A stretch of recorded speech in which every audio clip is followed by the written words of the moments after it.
Hi guys and welcome back to the channel Deepak Yadav Education. Welcome to the Daily Hindu News and Editorial Analysis of 11th of January 2023. तो guys आज है तारीख 11 जनवरी 2023 और है Wednesday. देखेंगे आज के द हिंदू कंप्लीट न्यूज़पेपर को एनालाइज करेंगे। बट लेक्चर में आगे बढ़ने से पहले अगर आप लोगों को इस लेक्चर का पीडीएफ चाहिए तो क्या करना है, सबसे पहले डाउनलोड करना है टेलीग्राम, देन उसके बाद जाके सर्च बॉक्स में टाइप करना है Deepak Yadav education UPSC. As you can see guys आप लोगों को ये वाला चैनल मिल जाएगा, इस पर क्लिक करना और जाकर इस चैनल को ज्वाइन कर लेना। ज्वाइन करने से फ़ायदा क्या होगा, यहाँ पर डेली बेसिस पर लेक्चर का पीडीएफ मिल जाता है, डेली करंट अफेयर के वीडियो का पीडीएफ मिल जाता है और डेली बेसिस पर बहुत सारे डिजिटल नोट्स मिल जाते हैं। नाउ बढ़ते हैं आगे बढ़ने से पहले हमेशा की तरह हम लोग अपने लेक्चर को एक मैप के क्वेश्चन के साथ स्टार्ट करेंगे। तो आज आप सभी लोगों को मैप में जाकर देखना है कनाडा को, काफ़ी चर्चा में है तो उसको अच्छे से मैप में देखना। देन उसके बाद आकर नीचे कमेंट सेक्शन में टाइप करना, जिससे कि आप लोग इसको लंबे समय तक याद रख पाओगे। साथ ही साथ एक क्वेश्चन सॉल्व करेंगे जो कि यूपीएससी प्रीवियस ईयर साल 2022 के प्रीलिम्स में पूछा गया था। डेली बेसिस पर हम लोग यहाँ पर एक प्रीवियस ईयर क्वेश्चन को भी सॉल्व करते हैं। क्वेश्चन क्या बोलता है, which one of the following has been constituted under the environment protection act 1986। जो हमारा एनवायरमेंट प्रोटेक्शन एक्ट 1986 है, इसके अंडर में कौन सी बॉडी को बनाया गया है। Option A central water commission, option B central ground water board, option C central ground water authority या फिर option D national water development agency. तो इसका सही आंसर आप सभी को नीचे कमेंट सेक्शन में देना है। एटलीस्ट सभी को इसमें पार्टिसिपेट करना है, जैसे मैं आप लोगों से डेली बेसिस पर बोलता हूं। बाय द वे इसका जो करेक्ट आंसर है वो मैंने आपको टेलीग्राम पर प्रोवाइड करवा दिया है, वहां से भी चेकआउट कर सकते हो। और अगर वहां पर आंसर नहीं मिलता है तो भी कोई परेशान होने की ज़रूरत नहीं है, वीडियो के लास्ट में इसके करेक्ट आंसर का डिस्कशन हम लोग करेंगे। तो चलो शुभारंभ करते हैं और चलते हैं सबसे पहले थंबनेल वाले इंपॉर्टेंट आर्टिकल की तरफ। तो दोस्तों आर्टिकल में मेंशन किया गया है किलोवा वॉल्केनो के बारे में। जो हवाई आइलैंड है वहां पर आपको ये किलोवा वॉल्केनो देखने को मिलेगा। अभी मैं आपको मैप में इसकी लोकेशन दिखाऊंगा। तो हुआ क्या है कि इस वॉल्केनो के अंदर एक एरप्शन देखने को मिला है, यानी कि एक विस्फोट देखने को मिला है। और दूर से यहाँ पर इसके सिनेरियो बहुत बेहतरीन तरीके से नज़र आ रहे हैं। काफ़ी सारे जो पिक्चर्स है वो गूगल पर आपको देखने को मिलेंगे, उनमें से एक पिक्चर आपको यहाँ पर भी देखने को मिलेगा। कई सारे न्यूज़ आर्टिकल पिछले 2-4 दिनों में लगातार पब्लिश हुए हैं इस किलोवा वॉल्केनो को लेकर। इंपॉर्टेंट है क्योंकि जो हवाई आइलैंड है ना, ये 5 वॉल्केनो से मिलकर बना हुआ है और इन 5 वॉल्केनो में से 2 वॉल्केनो लगातार चर्चा में है। एक तो माउना लोआ जो कि पिछले साल दिसंबर में विस्फोट हुआ था, फिर उसके बाद में यहाँ पर अभी किलोवा, ये दूसरा वॉल्केनो यहाँ पर चर्चा में है। अभी मैं आपको इसकी लोकेशन दिखाता हूँ जिसके बेसिस पर आप इसको लंबे समय तक याद रख सकोगे। जैसे अगर हम वर्ल्ड मैप को देखेंगे तो वर्ल्ड मैप में आपको यहाँ पर इंडिया देखने को मिलेगा। अब इंडिया से आपको वेस्टर्न साइड में चलना है, इधर आप लोग मिडिल ईस्ट को क्रॉस करते हुए, इधर यहाँ पर अफ्रीकन कॉन्टिनेंट को क्रॉस करते हुए, नॉर्थ अटलांटिक ओशन को क्रॉस करते हुए पहुँचोगे यहाँ पर United states of America. America के जस्ट पीछे आपको यहाँ पर देखने को मिलेगा हवाई आइलैंड। ये जो छोटा सा स्क्वायर बना रखा है ना, यहीं पर आपको हवाई आइलैंड देखने को मिलता है। अगर मैं इसको जूम कर दूं तो यह आइलैंड कुछ इस प्रकार से इस शेप में नजर आएगा। इस आइलैंड पर टोटल आपको 5 वॉल्केनोज देखने को मिलेंगे। जैसे मैंने आपको पहले बताया, 5 वॉल्केनोज से मिलकर यह पूरा आइलैंड बना हुआ है। तो कौन कौन से 5 वॉल्केनो है, एक तो किलोवा जिसकी हम चर्चा कर रहे हैं, फिर इधर माउना लोआ जो कि सबसे बड़ा वॉल्केनो है, देन उसके बाद में यहाँ पर है हुआलालाई, देन उसके बाद में माउना किया, देन इधर कोहाला। ये 5 वॉल्केनोज यहाँ पर देखने को मिलते हैं। इसमें से आपने ध्यान कौन कौन से रखने हैं, माउना लोआ और इधर किलोवा, क्योंकि यही दोनों वॉल्केनोज पिछले साल से लगातार चर्चा में बने हुए हैं। तो इन आर्टिकल्स को अगर हम ओपन करें तो आर्टिकल्स में मेंशन किया गया है कि देखो ये जो किलोवा वॉल्केनो है ना, इसके अंदर जो एरप्शन है वो जनवरी 2022 के अंदर स्टार्ट हो चुका था। ये पहले भी कई बार विस्फोट हुआ है, नाउ फिर से यहाँ पर इसके अंदर एक एरप्शन देखने को मिल रहा है। और प्रॉब्लम यहाँ पर यह है कि देखो इसके अंदर से जो हार्मफुल गैसेस हैं वो ज़्यादा निकलती हैं, जो कि हमारे एनवायरनमेंट के साथ साथ ह्यूमन हेल्थ के लिए भी काफ़ी ज़्यादा खतरनाक है। किलोवा बेसिकली एक बहुत ज़्यादा एक्टिव वॉल्केनो की कैटेगरी में आता है और ये सितंबर 2021 के अंदर ऑलरेडी इरप्ट हो चुका था। एक्टिव वॉल्केनो का मतलब है ये बार बार जो है ना विस्फोट होते रहते हैं। तो सितंबर 2021 में यहाँ पर इसका इरप्शन हुआ था और ये इरप्शन 16 महीनों तक ऐसे ही चलता रहा। फिर 2018 में, यानी कि सितंबर 2021 से भी पहले 2018 में ही भी यहाँ पर इसके अंदर एक इरप्शन हुआ था और उस विस्फोट ने लगभग 700 के आसपास जो घर है ना वो बर्बाद कर दिए थे। काफ़ी सारा जो लावा है उसने यहाँ पे जो इसके आसपास के बेसिकली फार्म्स आप कह लो, एग्रीकल्चरल लैंड कह लो, है ना, वो सब यहाँ पर बर्बाद कर दिया था 2018 के अंदर में। देन उसके बाद में ये तो हमने बात की किलोवा की। देन उसके बाद नवंबर दिसंबर 2022 की बात करेंगे, यानी पिछले कुछ 2 महीनों की बात करने वाले हैं 2022 के। तो उस समय पर जो माउना लोआ है ना, ये भी चर्चा में था, क्योंकि माउना लोआ 38 सालों में पहली बार इरप्ट हुआ था, पहली बार यहाँ पर इसके अंदर एक इरप्शन देखने को मिला था पिछले साल। इस वजह से माउना लोआ भी चर्चा में है। माउना लोआ के जस्ट बराबर में ही किलोआ है, जैसा मैंने अभी आपको थोड़ी देर पहले पिक्चर में दिखाया था। बात क्लियर हो गई? इतनी बात ध्यान रखोगे, एग्जामिनेशन में कोई भी क्वेश्चन आएगा नाम को लेकर कन्फ्यूजन नहीं होना चाहिए, आपने सारी चीज़ें पता हो चुकी हैं। आगे आते हैं। फिर पेज नंबर 1 पर आता है यहाँ पर ये वाला आर्टिकल। ये आर्टिकल भी काफ़ी ज़्यादा इंपॉर्टेंट है। इसको हमने लास्ट टाइम कब डिस्कस किया था? लगभग 3 दिसंबर को डिस्कस किया था। उससे पहले सितंबर में 2022 में डिस्कस किया था। देन ये फिर से न्यूज़ में आ चुका है। क्या बात की जा रही है? Bhopal gas tragedy. आपने इसके बारे में कई बार सुना होगा। मध्य प्रदेश की जो कैपिटल है भोपाल, यहाँ पर 3 दिसंबर को एक बहुत बड़ी गैस ट्रेजेडी होती है। यानी जो गैस है वो यूनियन कार्बाइड कंपनी, जो एक कंपनी का नाम है, इस कंपनी से ये सारी जो गैस है वो निकल जाती है और उस गैस लीक की वजह से कई सारे लोगों की जान जाती है। तो मैं अभी आपको थोड़ा सा इस डिज़ास्टर के बारे में बताऊंगा, लेकिन आर्टिकल में क्या चर्चा की जा रही है वो भी हमें समझना होगा। लेकिन उसको समझने से पहले मैं आपको कुछ चीज़ें बताता हूँ। ये जो पिक्चर है, इस पिक्चर को देखोगे तो अपने आप में आपको जो ट्रेजेडी है ना, ये पूरी तरह से क्लियर हो जाएगी। होता यहाँ पर यह है कि यूनियन कार्बाइड एक फैक्ट्री है भोपाल के अंदर में, ये फैक्ट्री लगाई गई थी। ठीक है, अब ये जो फैक्ट्री चल रही थी उस समय पर, ये लगभग 1984 की बात है। तो 1984 में होता यह है, दिसंबर 2 और 3 की रात में, आधी रात में इस फैक्ट्री में से एक गैस लीक होने लगती है। उस गैस का नाम क्या है? टॉक्सिक मिथाइल आइसोसियानेट, ये गैस का नाम है। यही गैस लीक होती है और इसी गैस लीक होने की वजह से आप कह सकते हो कई सारे लोगों की जान गई, क्योंकि जब ये गैस लीक हुई तो पूरे शहर के अंदर फैल गई। इसकी वजह से आप इमेजिन नहीं करोगे, लगभग 5295 के आसपास लोगों की मौत हुई थी, यानी 5295।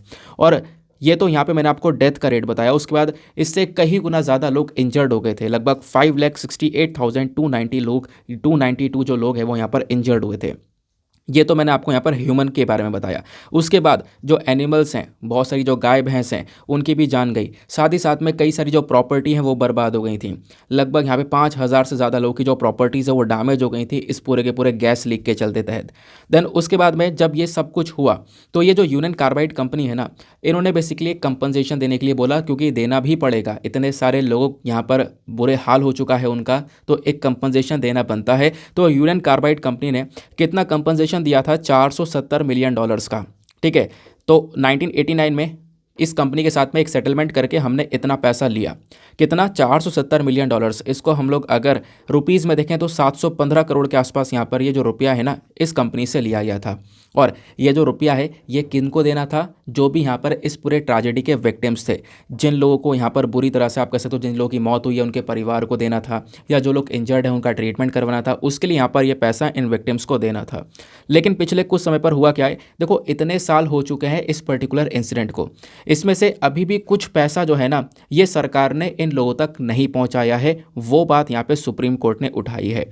सुप्रीम कोर्ट ने यहाँ पर बोला है सरकार से, और सरकार से नाराज़गी भी जताई है। नाराज़गी इसलिए जताई है क्योंकि ये जो $470 मिलियन इस कंपनी से जो पैसा लिया था हमने, ये लिया था इन विक्टिम्स को देने के लिए। जो भी लोग यहाँ पर पीड़ित थे इस भोपाल गैस ट्रेजेडी से, इनको यहाँ पर देने के लिए पैसा हम लोगों ने लिया था। लेकिन हुआ क्या कि लगभग 50 करोड़ के आसपास अभी भी, इतना जो अमाउंट है ना, वो अभी भी इन लोगों को नहीं दिया गया है। तो यहाँ पे सुप्रीम कोर्ट सरकार से बोलती है कि अभी तक आपने ये अमाउंट क्यों रोक रखा है, इसको फटाफट यहाँ पर डिसबर्स करो, ये अमाउंट भी यहाँ पर इन लोगों तक पहुँचना चाहिए। तो ये बात आपको यहाँ पर देखने को मिल जाती है। आई होप आपको ये बात क्लियर हो चुकी है। बाकी अभी सरकार के थ्रू कोशिश ये की गई कि इस कंपनी से थोड़ा सा और पैसा निकाला जाए, बट इस कंपनी ने सीधा सीधा मना कर दिया, देखो आगे हम और पेमेंट नहीं कर सकते, हमसे जितना बनता था हमने यहाँ पर इतना पेमेंट कर दिया है। ठीक है, बाकी मैंने जो सिचुएशन है सुप्रीम कोर्ट और सरकार की, वो मैंने आपको बता ही दी है। ठीक है, बात क्लियर हो गई। अब आपने यहाँ पर कुछ चीज़ें ध्यान रखनी है एग्जामिनेशन के पॉइंट ऑफ व्यू से। पहली चीज़ तो आर्टिकल आपको एग्जाम में कहाँ पर हेल्प करेगा? GS पेपर नंबर 2 हेल्थ के अंदर हेल्प करेगा। ठीक है, तो बैकग्राउंड में आपको समझा ही चुका हूँ। ये तारीख थी 3 दिसंबर 1984। उस दिन क्या होता है, मिथाइल आइसोसिएनेट नाम की जो गैस है, इसका केमिकल फार्मूला ध्यान रखना यार। केमिकल फार्मूला क्या है? CH3NCO या फिर C2H3NO करके यहाँ पर इसका केमिकल फार्मूला है। ये बेसिकली एक कंपनी से रिलीज़ होता है, वो कंपनी का नाम मैंने आपको बताया। अब होता यहाँ पर यह है कि कितनी गैस रिलीज़ हुई होगी, तो सॉरी कितनी गैस यहाँ पे लीक हुई होगी, तो लगभग यहाँ पे बोला जा रहा है कि 40 टन के आसपास गैस यहाँ पे लीक हो गई थी। और इस गैस के साथ साथ कुछ और केमिकल्स भी लीक हो गए थे, जिसका असर बहुत बुरा पड़ा। ठीक है।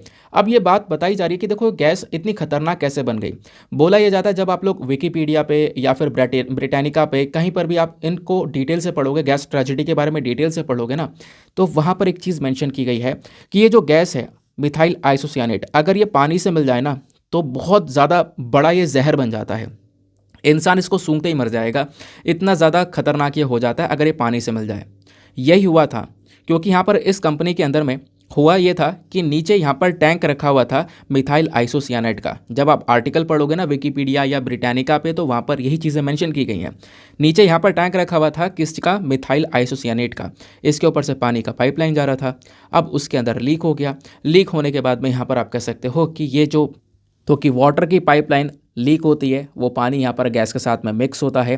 देन उसके बाद में ये बहुत बड़ा डिज़ास्टर देखने को मिलता है, क्योंकि मैंने आपको बताया ये बहुत ज़्यादा टॉक्सिक गैस बन जाती है। एक होता है टॉक्सिक, एक होती है एक्सट्रीमली टॉक्सिक। तो मतलब ये बहुत ही ज़्यादा जहरीली गैस आपको ये देखने को मिलेगी। इवन यहाँ पर 60 सेकेंड के अंदर अंदर इंसान की जान जा सकती है अगर वो इस गैस को सूंघ लेता है, तो उसके नाक में अगर ये गैस चढ़ जाती है तो। बात क्लियर हो गया।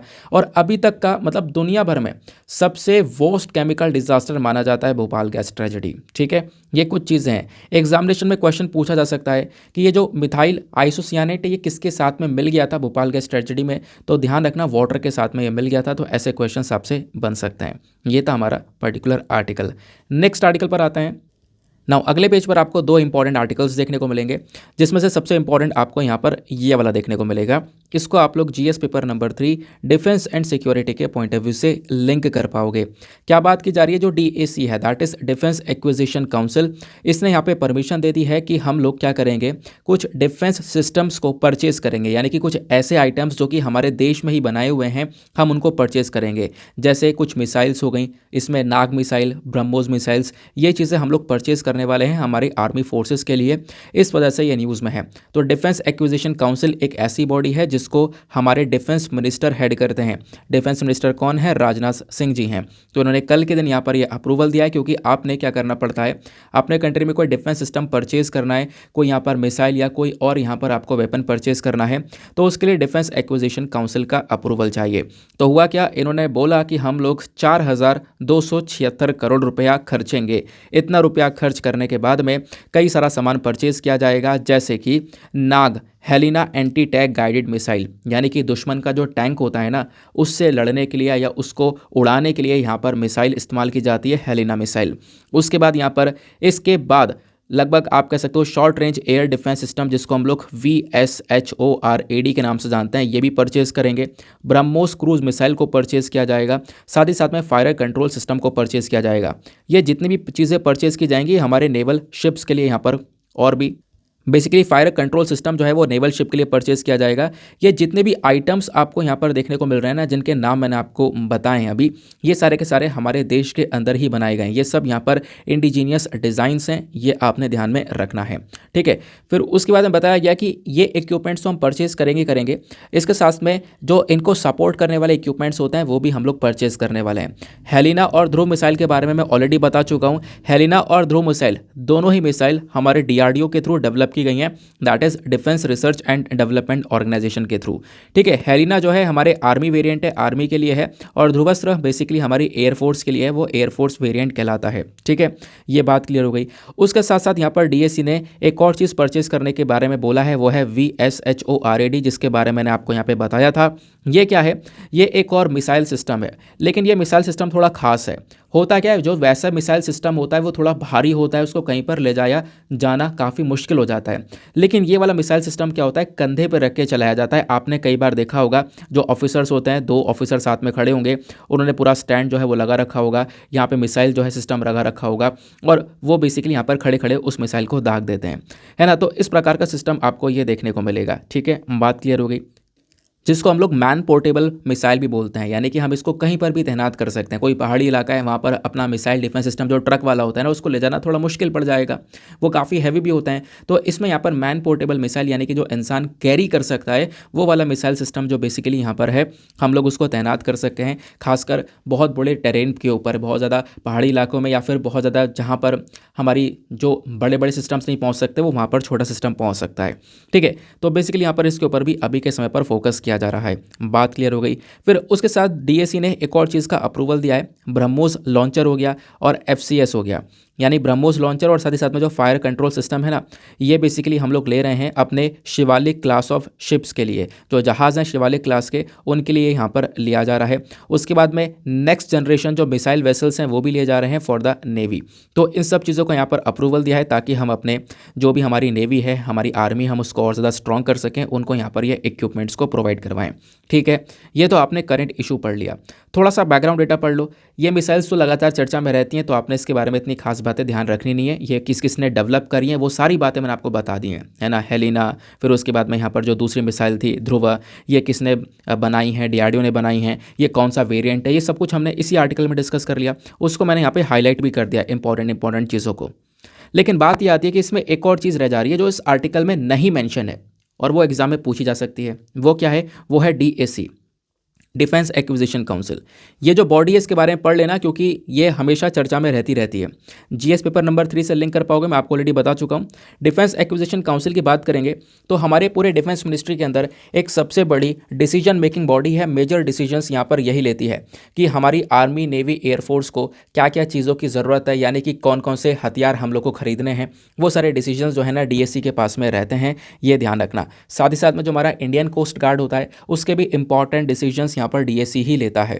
दूसरी इंपॉर्टेंट चीज़ यहाँ पर यह है कि ये जो पर्टिकुलर काउंसिल है इसके चेयरमैन कौन होते हैं? इसके चेयरमैन होते हैं हमारे डिफेंस मिनिस्टर, जैसे आज के समय पर राजनाथ सिंह जी जो है ना वो इसके चेयरमैन हैं। ठीक है, इस बॉडी को बनाया गया था कारगिल वॉर के बाद में। कारगिल वॉर 1999 में हुआ था। उसके बाद 2001 में जो ग्रुप ऑफ मिनिस्टर्स हैं उन्होंने एक रिकमेंडेशन दिया था कि हमारे सिक्योरिटी सिस्टम के अंदर एक बदलाव की ज़रूरत है, और उसी बदलाव के अंदर यहाँ पर डिफेंस एक्विजिशन काउंसिल को भी बनाया गया था। ठीक है, बात क्लियर हो गई।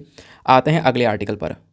लेकिन दोस्तों नेक्स्ट आर्टिकल पर बढ़ने से पहले मेक श्योर करना वीडियो पे जो लाइक का बटन है उसको प्रेस कर देना। एक छोटा सा टारगेट है हमारा 5K प्लस लाइक्स का, जिसको आपको अचीव करवाना है। साथ ही साथ में मेरे साथ में इंस्टाग्राम पे कनेक्ट कर सकते हो। इंस्टाग्राम पे जाना, सर्च बॉक्स में टाइप करना दीपक यादव एजुकेशन, आपको ये वाला प्रोफाइल मिलेगा। यहाँ पर आप मेरे साथ में पर्सनली कनेक्ट कर पाओगे। एक बात जो मैं हमेशा बोलता हूँ, जो भी आपसे क्वेश्चन पूछे जा रहे हैं वीडियो के अंदर, उनके आंसर्स रेगुलर बेसिस पर देते रहा करो। जैसे वीडियो के स्टार्टिंग में आपसे एक मैप का क्वेश्चन पूछा गया, साथ ही साथ में आपसे प्रीलिम्स का क्वेश्चन पूछा गया, उसके आंसर्स नीचे कमेंट सेक्शन में दो। पता चलता रहता है कौन कौन रेगुलर बेसिस पर वीडियोस को देख रहा है, कौन कौन यहाँ पर कंटिन्यू करता रहता है और कौन कौन कमेंट यहाँ पर करता रहता है। ठीक है, अब जो नहीं कर पाता है उसके लिए यहाँ पर कोई प्रॉब्लम नहीं है, ऐसी बात नहीं है, यहाँ पर करना ही करना है, जोर दे रहे हैं, है ना। बहुत सारे ऑफिस वर्कर होते हैं जो कि चलते चलते यहाँ पर सुन रहे हैं वीडियोज़ को, वो मुझे कॉमेंट करते हैं, पर्सनली मुझे बताते भी, एक सर मैं कॉमेंट नहीं कर पाता हूँ क्योंकि मैं अपने ऑफिस जाते हुए सुनता हूँ या मैं ये काम करते हुए सुनता हूँ, तो उसमें कोई प्रॉब्लम वाली बात है नहीं। आपको जैसा यहाँ पर चीज़ें आपके लिए सूटेबल होती है ना, आपको वैसा करना हो, ठीक है ना, वो चीज़ आपको थोड़ी ज़्यादा हेल्प करेगी। आगे आते हैं ना, यहाँ पर आता है एक और इम्पॉर्टेंट आर्टिकल जो कि बात करता है शुगर एक्सपोर्ट्स के बारे में। इसको आप लोग जीएस पेपर नंबर 3 इकोनॉमी से लिंक कर पाओगे। हमारे देश का जो चीनी का एक्सपोर्ट है वो अक्टूबर से लेकर जनवरी, यानी कि पिछले साल अक्टूबर 2022 से लेकर 1 जनवरी 2023 के बीच में 17 लाख टन के आसपास पहुंच चुका है। तो शुगर के एक्सपोर्ट के मामले में हम लोग काफ़ी बेहतरीन काम कर रहे हैं अभी के समय पर, वो चीज़ें इस आर्टिकल में मेंशन की गई हैं। ठीक है, तो 17 लाख टन के आसपास हम लोगों ने अभी 4 जनवरी 2023 तक शुगर का एक्सपोर्ट कर दिया है। और सबसे ज़्यादा एक्सपोर्ट हमने यहाँ पर जैसे कि अपने पड़ोसी देशों को भी किया है, चाइना वगैरह को भी यहाँ पर काफ़ी ज़्यादा एक्सपोर्ट्स हमने किए। ठीक है, अब यहाँ पे आप देखोगे कुछ और डेटा दिया गया है। अक्टूबर से जनवरी तक का डेटा देखोगे ना, तो इसमें हम लोगों ने जो भी एक्सपोर्ट किया है, इसमें से बांग्लादेश को काफ़ी सारा एक्सपोर्ट किया है, लगभग यहाँ पर आप कह सकते हो 1.47 लाख टन के आसपास बांग्लादेश को हमने चीनी एक्सपोर्ट किया। उसके बाद 82,000 टन के आसपास श्रीलंका को एक्सपोर्ट किया। ऐसे ही यहाँ पर और भी कंट्रीज़ हैं मेजर। अगर आप देखोगे इंपोर्टर कंट्रीज़ जो कि भारत से सबसे ज़्यादा चीनी को खरीदती हैं, तो उसमें आता है सोमालिया। इवन पिछले पूरे साल में आप देखोगे तो सबसे ज़्यादा जो एक्सपोर्ट किस देश को किया है वो हमने सोमालिया को किया है 1.7 लाख टन के आसपास। पिछले पूरे साल का डेटा मैं आपको बता रहा हूँ। फिर उसके बाद में यूएई आता है, देन उसके बाद में जिबूटी आता है, देन आता है सूडान। ये कुछ कंट्रीज़ है जिन्होंने सबसे ज़्यादा चीनी जो है वो भारत से परचेज़ खरीदी है। ठीक है, बात क्लियर हो गई। तो ये कितना एक्सपोर्ट हुआ है उसके बारे में चर्चा की गई है, यानी शुगर एक्सपोर्ट अभी के समय पर न्यूज़ में। तो आपने थोड़ा सा शुगर इंडस्ट्री के बारे में पता होना चाहिए कि इंडिया जो है शुगर इंडस्ट्री में किस प्रकार से काम कर रहा है। मैं इस पर इतना जोर नहीं देता, लेकिन पिछले साल यहाँ पर अभी 2 महीने पहले की बात है, एक आर्टिकल और आया था जिसमें बताया गया था कि इंडिया जो है दुनिया का सबसे बड़ा प्रोड्यूसर बन चुका है चीनी का। मैंने आपको पढ़ाया भी था, याद आ रहा होगा, है ना। इसी वजह से इसके ऊपर मैं थोड़ा ज़्यादा जोर दे रहा हूँ क्योंकि ये 2-3 बार कवर हो चुका है अभी के समय पर न्यूज़ के अंदर। तो थोड़ा डिस्कस करेंगे इंडिया की शुगर इंडस्ट्री के बारे में। देखो, जो शुगर इंडस्ट्री है भारत के लिए काफ़ी ज़्यादा इंपॉर्टेंट है, एक बहुत बड़ी इंडस्ट्री ये आज के समय पर हो चुकी है। कई सारे जो रूरल लाइवलीहुड है, गांव के अंदर जो लोग हैं ना, उनका जो रोज़ाना खर्चा पानी है वो इसी इंडस्ट्री के ऊपर डिपेंडेंट है। देन यहाँ पे आप देखोगे लगभग 50 मिलियन के आसपास 50 मिलियंस शुगर केन फार्मर्स हमारे देश में देखने को मिलते हैं, यानी जो गन्ने को प्रोड्यूस करते हैं, फिर इसी गन्ने से चीनी बनती है ना। शुगर केन फार्मर्स इतने देखने को मिलेंगे, प्लस यहाँ पे 5 लाख के आसपास ऐसे वर्कर्स हैं जो कि यहाँ पर चीनी की मिल के अंदर काम कर रहे हैं जहाँ पर चीनी का प्रोडक्शन किया जाता है। तो इनडायरेक्टली कई सारे लोगों को यहाँ पर ये जो इंडस्ट्री है वो सपोर्ट करती है, उनका आगे जीवन व्यतीत करने में काफ़ी मदद कर रही है। ये जो शुगर इंडस्ट्री है ना, ये इंडिया की सेकंड लार्जेस्ट एग्रो इंडस्ट्री है। एग्रो मतलब जो कृषि बेस्ड इंडस्ट्री हमको बोलेंगे, कृषि आधारित।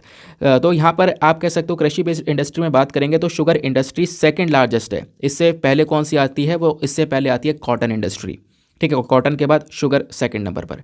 अब इंडिया के अंदर डिस्ट्रीब्यूशन के मामले में बात करें तो जो शुगर इंडस्ट्री है ना, वो भारत में कई सारे एरियाज़ में डिस्ट्रीब्यूटेड आपको देखने को मिलेगी। जैसे उत्तर प्रदेश के अंदर, बिहार में, हरियाणा, पंजाब हो गया, ये नॉर्थ साइड में हो गया। साउथ साइड की बात करें तो महाराष्ट्र, कर्नाटका, तमिलनाडु, आंध्र प्रदेश, यानी नॉर्थ साइड में कुछ राज्य हैं, साउथ साइड में कुछ राज्य हैं। तो इन 2 एरियाज़ के अंदर सबसे ज़्यादा शुगर इंडस्ट्रीज़ आपको देखने को मिलती हैं। बात क्लियर हो गई। नॉर्थ इंडिया से ज़्यादा सूटेबल जगह चीनी को बनाने की मानी जाती है साउथ इंडिया। ठीक है, तो साउथ इंडिया में थोड़ा ज़्यादा अच्छा क्लाइमेट यहाँ पर आपको देखने को मिल जाता है, जहाँ पर चीनी का प्रोडक्शन थोड़ा ज़्यादा किया जा सकता है। अब चीनी को ग्रो करने के लिए आपको क्या करना पड़ता है, कई सारी कंडीशंस, कई सारी जोग्राफिकल कंडीशंस आपको चाहिए होती है। जैसे अभी मैं आपको बताऊँ, जैसे गन्ना आप प्रोड्यूस कर रहे हो, गन्ने को लगा रहे हो, तो उसके लिए यहाँ पर आपको जो क्लाइमेट चाहिए होता है ना, थोड़ा सा गर्म क्लाइमेट चाहिए होता है, 21 से 27 डिग्री सेल्सियस के आसपास का।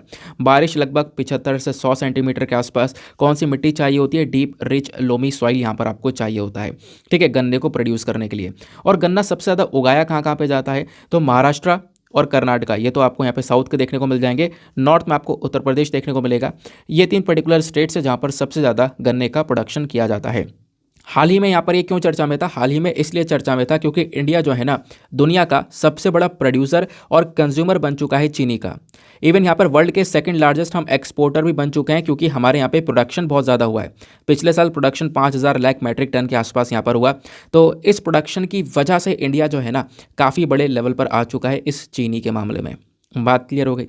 अब ये चीज़ें इतनी मैं क्यों बता रहा हूँ, क्योंकि यूपीएससी कभी कभी ऐसे क्वेश्चन भी पूछ लेता है जो कि काफ़ी आसान होते हैं। जैसे साल 2019 में एक क्वेश्चन पूछ लिया गया था। क्वेश्चन यहाँ पे क्या था, मैं आपको दिखाता हूँ। Among the following which one is the largest exporter of rice in the world in the last 5 years. आपसे पूछ लिया गया कि इन चारों देश में से कौन सा एक ऐसा देश है जिसने 2019 से पहले 5 सालों के अंदर में सबसे ज़्यादा राइस का एक्सपोर्ट किया है। तो उसमें यहाँ पर नाम दिए गए, चाइना, इंडिया, म्यांमार, वियतनाम। क्या होता है सही आंसर, तो इसका ऑप्शन नंबर बी, इंडिया, सही उत्तर देखने को मिलेगा। तो ऐसे किसी पर्टिकुलर क्रॉप का जो सबसे बड़ा एक्सपोर्टर है उसको लेकर भी सवाल बन जाते हैं। क्लियर हुई बात। आगे आते हैं अगले आर्टिकल पर। नाउ अगले आर्टिकल में एक जानवर के बारे में चर्चा की गई है, ब्लैक बक। ब्लैक बक आज से 1.5 सप्ताह पहले न्यूज़ में था, यानी कि ये जो संडे निकला है ना, इससे पहले वाला संडे और उससे भी पहले वाला संडे, मतलब काफ़ी दिन हो गए, 15-16 दिन हो गए। उससे पहले वाले संडे में हमने डिस्कशन किया था ब्लैक बक के बारे में। ठीक है, क्योंकि उस समय पर वो चर्चा में था। नाउ फिर से यहाँ पर चर्चा में आ चुका है, 15-16 दिन बाद फिर से चर्चा में आ चुका है। तो हुआ क्या, कुछ स्टडी की गई है ब्लैक बक को लेकर, और यहाँ पर देख सकते हैं कि जो ब्लैक बक है वो काफ़ी सारी चैलेंजेस को सर्वाइव कर रहा है, यानी बहुत सारी परेशानियाँ इस जानवर को हो रही हैं, लेकिन उसके बाद भी यहाँ पे सर्वाइव करता जा रहा है। उसको लेकर यहाँ पर एक स्टडी पब्लिश की गई है, वो हमारे ज़्यादा काम की है नहीं, फिर भी मैं आपको थोड़ा सा बताने की कोशिश करता हूँ। जो एक नई स्टडी है ना, ये किसने बनाई है, किसने कंडक्ट की है, वो है IISc, that is Indian institute of science ने। इन्होंने थोड़ा जोर दिया है कि कैसे जो ब्लैक बक है वो इतने सारे चैलेंजेस को फेस करता हुआ आगे बढ़ता जा रहा है, यानी इनकी संख्या जो है लगातार सर्वाइव करती जा रही है। ये आप देखोगे कितने सारे ब्लैक बक इस फील्ड में देखने को मिल रहे हैं, ये सारे के सारे ब्लैक बक ही हैं। जैसे हिरण होता है ना, या बारहसिंगा होता है, उसी वाली कैटेगरी का होता है ब्लैक बक। अभी मैं आपको पिक्चर दिखा दूंगा। ठीक है, जो मेल वाले होते हैं इसमें उनका कलर थोड़ा सा डार्क होता है, जो फीमेल ब्लैक बक होती हैं इनका कलर थोड़ा सा यहाँ पर आपको ब्राइट सा देखने को मिल जाता है। ठीक है, बाकी ये ब्लैक बक कहाँ कहाँ पे पाए जाते हैं, भारत में तीनों अलग अलग रीजन के अंदर, यानी नदर्न रीजन में भी, सदर्न रीजन में भी और ईस्टर्न। नॉर्थ में साउथ में और ईस्ट में, इन तीनों ही रीजन के अंदर ब्लैक बग्स पाए जाते हैं, ये आपने ध्यान में रखना है। ठीक है, तो इनके ऊपर यहाँ पर कुछ स्टडीज़ वगैरह की गई थी रिसेंटली, और अभी कुछ स्टडीज़ होना बाकी है। स्टडीज़ कैसे कर रहे हैं, जो इनका फेकल है, फेसल यहाँ पे आप कह सकते हो, जिनका मल है ना, उसका यहाँ पे यूज़ किया जा रहा है। उनके मल से सैंपल्स निकाल कर उनके जो जीन है, जो जेनेटिक्स हैं, उनके ऊपर यहाँ पर कुछ स्टडीज़ की जा रही हैं, और स्टडीज़ करके हमारे पास में आने वाले समय पर कुछ और चीज़ें पता चलने वाली हैं। यहाँ पर यह बताया गया है कि ये जो टीम है, इन्होंने कई सारी चीज़ें खोज की हैं, कई सारी चीज़ें यहाँ पर फाउंड की हैं, लेकिन आने वाले समय पर ये कुछ और स्टडीज़ पब्लिश करेंगे जहाँ पर मेंशन किया जाएगा कि कैसे जो मानव या फिर कुछ और चैलेंजेस यहाँ पे देखने को मिलते हैं, उन सारे चैलेंजेस से भी यहाँ पर जो ब्लैक बग है वो उभर कर निकल कर आया है, वो कैसे निकल कर आया है, वो सारी चीज़ें यहाँ पर मेंशन की जाने वाली हैं आने वाले समय में। ठीक है ना, तो आने वाले समय में इसकी काफ़ी चर्चा होगी, तो तब हम लोग यहाँ पर थोड़ा सा डिस्कशन इसके बारे में कर लेंगे। लेकिन उससे पहले आपको थोड़ा सा ब्लैक बग के बारे में पता होना चाहिए, क्योंकि क्वेश्चन जो है ना, आपसे ब्लैक बग के बारे में ही पूछा जाएगा। क्वेश्चन यहाँ से कुछ भी नहीं बनेगा, सिर्फ और सिर्फ आपसे ब्लैक बग के बारे में पूछा जाएगा, तो आपने इसके बारे में पढ़कर जाना ही जाना है। तो ब्लैक बग की जब बात करते हैं तो इसका जो साइंटिफिक नेम है वो क्या है, साइंटिफिक नेम है एंटीलोप सर्विकैपरा। इसको हम लोग इंडियन एंटीलोप के नाम से भी जानते हैं। ये एक ऐसी प्रजाति है जो कि भारत के साथ साथ नेपाल के अंदर भी पाई जाती है। इंडिया में कहाँ कहाँ पर पाई जाती है, तो इंडिया में राजस्थान, गुजरात, मध्य प्रदेश, तमिलनाडु, ओडिशा के अंदर ये प्रजाति देखने को मिलती है। बात क्लियर हो गई। अब आप देखोगे कि ये जो प्रजाति है ना, यानी कि एक तो आप जानते होंगे जो चीता है वो दुनिया में सबसे ज़्यादा तेज़ी से दौड़ने वाला जानवर है। ठीक है, उसके बाद सेकंड नंबर पर कौन सा जानवर है जो कि सबसे तेज़ दौड़ता है, वो है यहाँ पर ब्लैक बग। ठीक है ना, तो चीता के बाद दूसरा जानवर जो सबसे तेज़ दौड़ता है वो ब्लैक बग है। ब्लैक बग बेसिकली डियोर्नल एंटीलोप होते हैं, मतलब ये जो है ना दिन भर यहाँ पर पूरा एक्टिव रहते हैं, रात भर यहाँ पर सोते हैं, नॉर्मल सी बात है। बाकी आप देखोगे तो इनको हम लोगों ने क्या किया, ये जो ब्लैक बग है आज के समय पर पंजाब का स्टेट एनिमल भी है, हरियाणा का स्टेट एनिमल भी है, और आंध्र प्रदेश का स्टेट एनिमल भी है। तो 3 राज्यों का स्टेट एनिमल है ब्लैक बग। ठीक है, कहीं कहीं पर आप देखोगे इसका कल्चरल इंपॉर्टेंस भी बहुत ज़्यादा है। हिंदुइज्म के अंदर में यहाँ पर इसको सिंबल ऑफ प्योरिटी की तरह देखा जाता है। ठीक है, बुद्धिज्म के अंदर में भी यहाँ पर आप कह सकते हो इसको सिंबल ऑफ गुड लक की तरह देखा जाता है। ठीक है, तो कल्चरल इंपॉर्टेंस भी यहाँ पर इस जानवर का देखने को मिलता है। बाकी प्रोटेक्शन स्टेटस की अगर हम बात करें तो ब्लैक बग को वाइल्ड लाइफ प्रोटेक्शन एक्ट 1972 में शेड्यूल 1 में रखा गया है, यानी इसको हाई प्रोटेक्शन प्रोवाइड करवाई गई है। अगर कोई इसका शिकार करता है तो उसके ऊपर हाई पेनल्टीज वगैरह चार्ज की जाएंगी। बाकी आईयूसीएन स्टेटस में इसको लीस्ट कंसर्न कैटेगरी में रखा गया है, यानी कि आप कह सकते हो कि इसकी जो प्रजाति है वो अच्छी खासी मात्रा में अभी देखने को मिलती है, लेकिन अगर इसके ऊपर खतरा बढ़ता चले जाएगा तो ये प्रजातियां खत्म होती चली जाएंगी, आगे प्रॉब्लम में आ सकती हैं। बट अभी यहाँ पर आईयूसीएन में लीस्ट कंसर्न कैटेगरी में है, ये बात आपसे एग्जामिनेशन में डायरेक्टली पूछी जाएगी। बाकी इनको खतरा क्या है, खतरा यह है कि देखो जो भी एरिया में ये पाए जाते हैं वो एरिया आज के समय पर खत्म होता जा रहा है, क्योंकि आपको पता है समय के साथ लगातार डिफॉरेस्टेशन बढ़ रहा है, पेड़ों की कटाई हो रही है, जंगल खत्म हो रहे हैं, नेचुरल कैलेमिटीज़ आ जाती है। अभी हंटिंग को बैन कर रखा है, लेकिन इलीगल तरीके से फिर भी यहाँ पर इसका शिकार कर लिया जाता है। तो कहीं ना कहीं इन चीज़ों का खतरा यहाँ पे ब्लैक बग को देखने को मिलता है। ब्लैक बग से संबंधित कुछ प्रोटेक्टेड एरियाज हमारे भारत में देखने को मिलती हैं, यानी कि ब्लैक बग को ही समर्पित यहाँ पर कुछ सेंचुरीज वगैरह देखने को मिलेंगी। तो बेसिकली आप देख पाओगे एक नाम है Velavadar. Velavadar blackbuck sanctuary नज़र आती है गुजरात के अंदर में। Then point Calimere wildlife sanctuary नज़र आती है तमिलनाडु के अंदर। ये ब्लैक बग की वजह से ही फेमस हैं। इवन साल 2017 में उत्तर प्रदेश की सरकार ने यहाँ पर एक प्लान जो है उसको अप्रूवल दिया कि हम लोग भी क्या करेंगे, ब्लैक बग कंजर्वेशन रिजर्व को अपने स्टेट के अंदर में सेटअप करेंगे, और यहाँ पे हम लोग फोकस करेंगे कि जो ये ब्लैक बग की प्रजातियां हैं इनको हम लोग सपोर्ट कर सकें, इनको बचा सकें। रिसेंटली ब्लैक बग इसलिए भी न्यूज़ में था क्योंकि वो ओडिशा की वजह से चर्चा में आया था, क्योंकि ब्लैक बग की जो पॉपुलेशन है ओडिशा के अंदर में, इसको हम लोग कृष्णासरा मृगा के नाम से जानते हैं। ठीक है, तो ब्लैक बग ओडिशा में कई सारे डिस्ट्रिक्ट के अंदर, खासकर पूरी डिस्ट्रिक्ट के अंदर यहाँ पे आपको देखने को मिलेगा। पूरी डिस्ट्रिक्ट के साथ साथ यहाँ पे गंजम डिस्ट्रिक्ट के अंदर भी देखने को मिलेगा। अगर हम एक सेंसस के अकॉर्डिंग बात करें तो ब्लैक बग की पॉपुलेशन पिछले कुछ समय में काफ़ी तेज़ी से इंक्रीज़ हुई है। साल 2011 से और अब की बार कंपेयर करोगे तो साल 2011 में लगभग 2100 या 2200 के आसपास इनकी पॉपुलेशन हुआ करती थी, इनकी संख्याएं थी। अभी के समय पर जो लेटेस्ट सेंसस है इसके अंदर लगभग 7400 के आसपास इनकी संख्या देखने को मिली है। ठीक है, ये बात आपको क्लियर हो गई। ये तो हो गया ब्लैक बग के बारे में चर्चा। इसके अलावा कुछ और भी अलग अलग एंटीलोप्स जो कि भारत में पाए जाते हैं, जैसे बारहसिंगा, जिसको हम स्वाम्प डियर के नाम से जानते हैं, देन चीतल जिसको स्पॉटेड डियर के नाम से जानते हैं, जो ही हमारे हिरण होते हैं, बारहसिंगा होता है ना, उसी कैटेगरी में ब्लैक बक आता है। एक चीज़ और ध्यान रखना, नीलगिरी ताहर ये लगातार न्यूज़ में, जिसको हम लोग नीलगिरी आइबेक्स के नाम से भी जानते हैं। आपको पता होगा आज से 2 दिन पहले हमने सुबह वाले वीडियो में नीलगिरी ताहर के बारे में आर्टिकल कवर भी किया था। ठीक है, बात क्लियर हो गई। तो ब्लैक बक भी इसी पर्टिकुलर कैटेगरी में आता है। चलो आगे आते हैं अगले आर्टिकल पर। नाउ अगले आर्टिकल पर आते हैं। काफ़ी सारी इन्फॉर्मेशन यहाँ पर देखने को मिलेगी। इसको आप लोग GS paper number 2 Indian polity से लिंक कर पाओगे। इससे पहले ब्लैक बक वाला जो आर्टिकल डिस्कस किया है उसको आप लोग जीएस पेपर नंबर 3 एनवायरमेंट के पॉइंट ऑफ व्यू से लिंक कर पाओगे। तो हुआ क्या है, जो हमारी कॉन्स्टिट्यूशनल बेंच है वो तैयार हो चुकी है एक पर्टिकुलर केस को देखने के लिए। देखो, सिटीजनशिप यानी भारत के अंदर अगर आपको नागरिकता लेनी है तो उसके सारे के सारे जो प्रोविजंस है वो कहाँ पे लिखे हुए हैं, वो लिखे हुए हैं citizenship amendment act, sorry amendment नहीं, सिटीजनशिप एक्ट 1955। ठीक है, तो 1955 का ये पूरा एक्ट देखने को मिलेगा, जहाँ पे सारी इन्फॉर्मेशन लिखी हुई है कि कौन कौन भारत का नागरिक है, कैसे यहाँ पे भारत की नागरिकता को ले सकता है, वो चीज़ें वहाँ पर आपको देखने को मिल जाती हैं। तो हुआ क्या है कि बाद में असम के लिए चीज़ों को अलग से लेकर आया गया था। असम के लिए अलग प्रोविजंस हैं। तो असम के लिए जो अलग से बातें इसमें ऐड की गई हैं ना, वो सेक्शन 6A के तहत ऐड करी गई हैं। कौन सा सेक्शन? Section 6A। तो सेक्शन 6A को लेकर शुरू से ही विवाद हुआ पड़ा है। काफ़ी सारे पिटीशन यहाँ पे कोर्ट के अंदर डाले गए हैं कि सेक्शन ए कहीं ना कहीं डिस्क्रिमिनेटरी है ना, भेदभाव कर रहा है, ये बात यहाँ पे बोली जा रही है। बट ये जो केस है, अभी इस केस की सुनवाई होने वाली है, इसी वजह से ये न्यूज़ में है।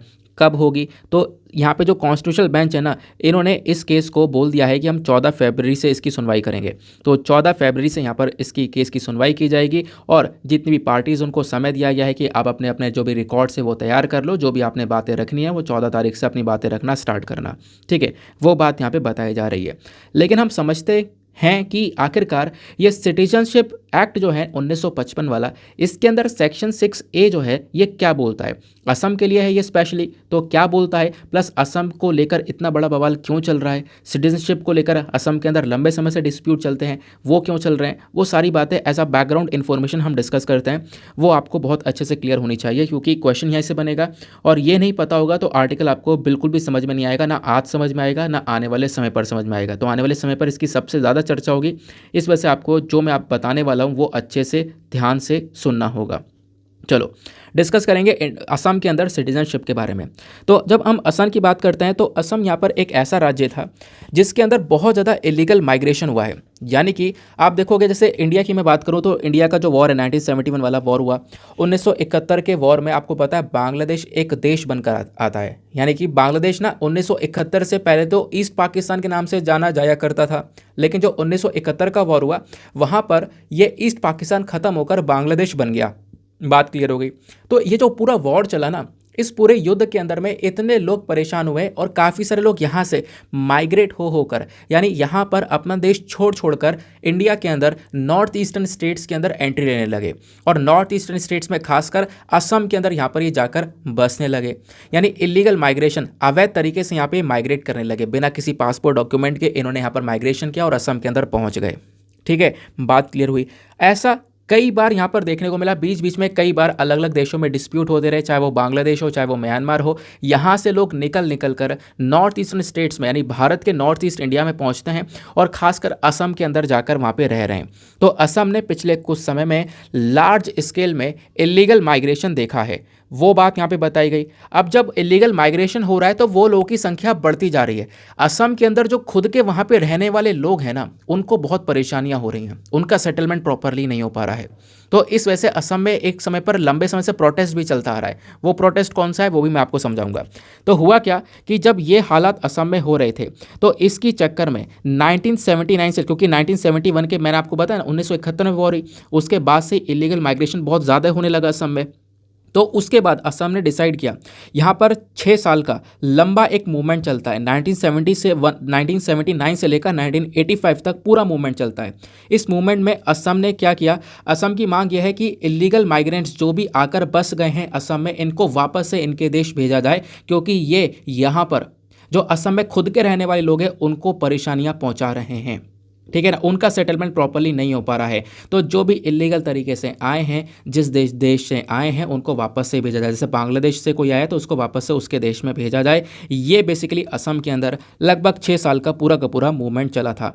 इवन असम के अंदर जो ऑल असम स्टूडेंट्स यूनियन है, जिसको हम लोग AASU के नाम से जानते हैं, इन्होंने भी यहाँ पर इस मूवमेंट को चलाया और डिमांड ये की कि भैया आपको NRC अपडेट करना होगा। ठीक है ना, नेशनल रजिस्टर ऑफ सिटीजन को यहाँ पे अपडेट करना होगा, जिसके बेसिस पर पता चलेगा कि हाँ कौन कौन यहाँ पे नागरिक है असम का और यहाँ पे कौन कौन नहीं है। जो जो नहीं है उसको वापस से उसके देश भेजा जाएगा। तो NRC को अपडेट करने की मांग उठने लगी, जिसके तहत यहाँ पर क्या बोला गया, जो भी इलीगल माइग्रेंट्स 1951 के बाद से असम के अंदर घुसना स्टार्ट हुए हैं, उन सबको उनके देश भेजा जाएगा।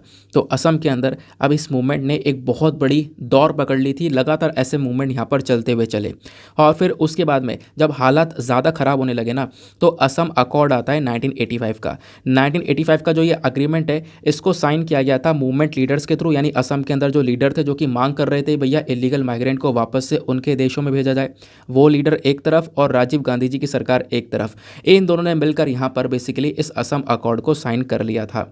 ठीक है, कब साइन किया गया, बेसिकली इसका नाम है असम अकॉर्ड ऑफ 1985, जिसको साइन किया गया था। ठीक है, बात क्लियर हो गई। फिर यहाँ पे एक डेट रख दी गई। डेट क्या रख दी गई मैं आपको समझाता हूँ। यहाँ पे ये बोला गया कि जो भी 25 मार्च 1971 के बाद में असम में एंटर किया है उन सब लोगों को वापस से भेजा जाएगा। वो इलीगल माइग्रेंट्स जो भी होंगे उन सबको वापस से उनके देशों में भेजा जाएगा। बेसिकली ये यहाँ पर इस एग्रीमेंट के अंदर मेंशन देखने को मिलेगा।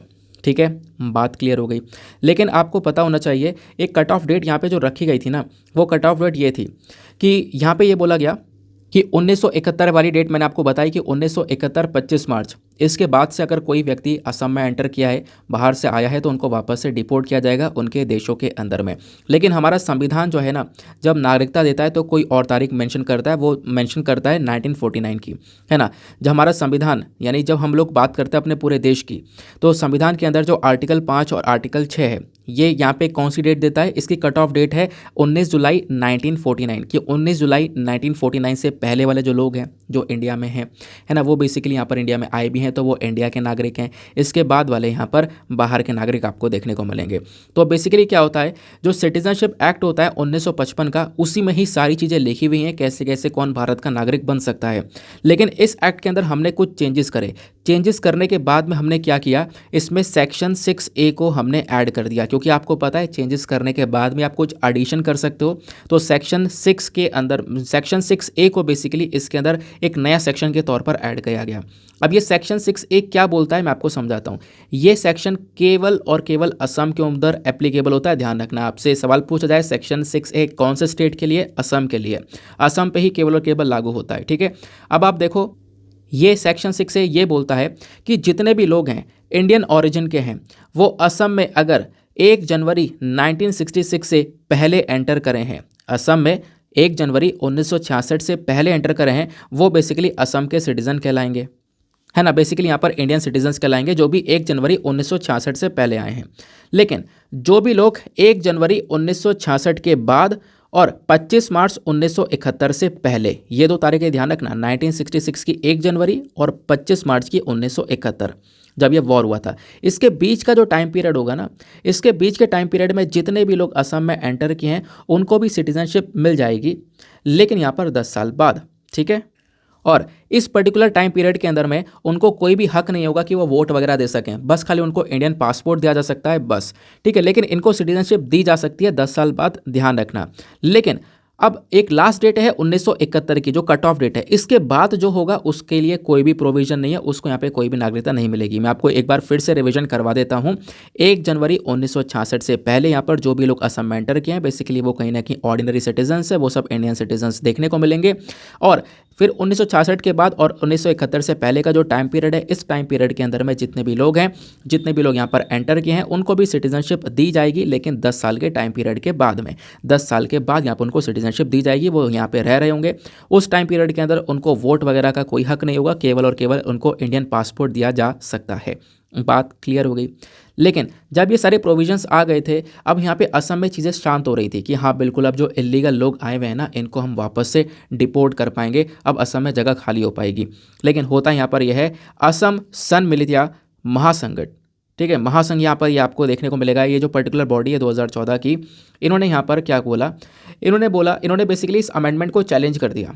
इन्होंने कहा ये अमेंडमेंट गलत है, इतना अच्छा यहाँ पर है नहीं।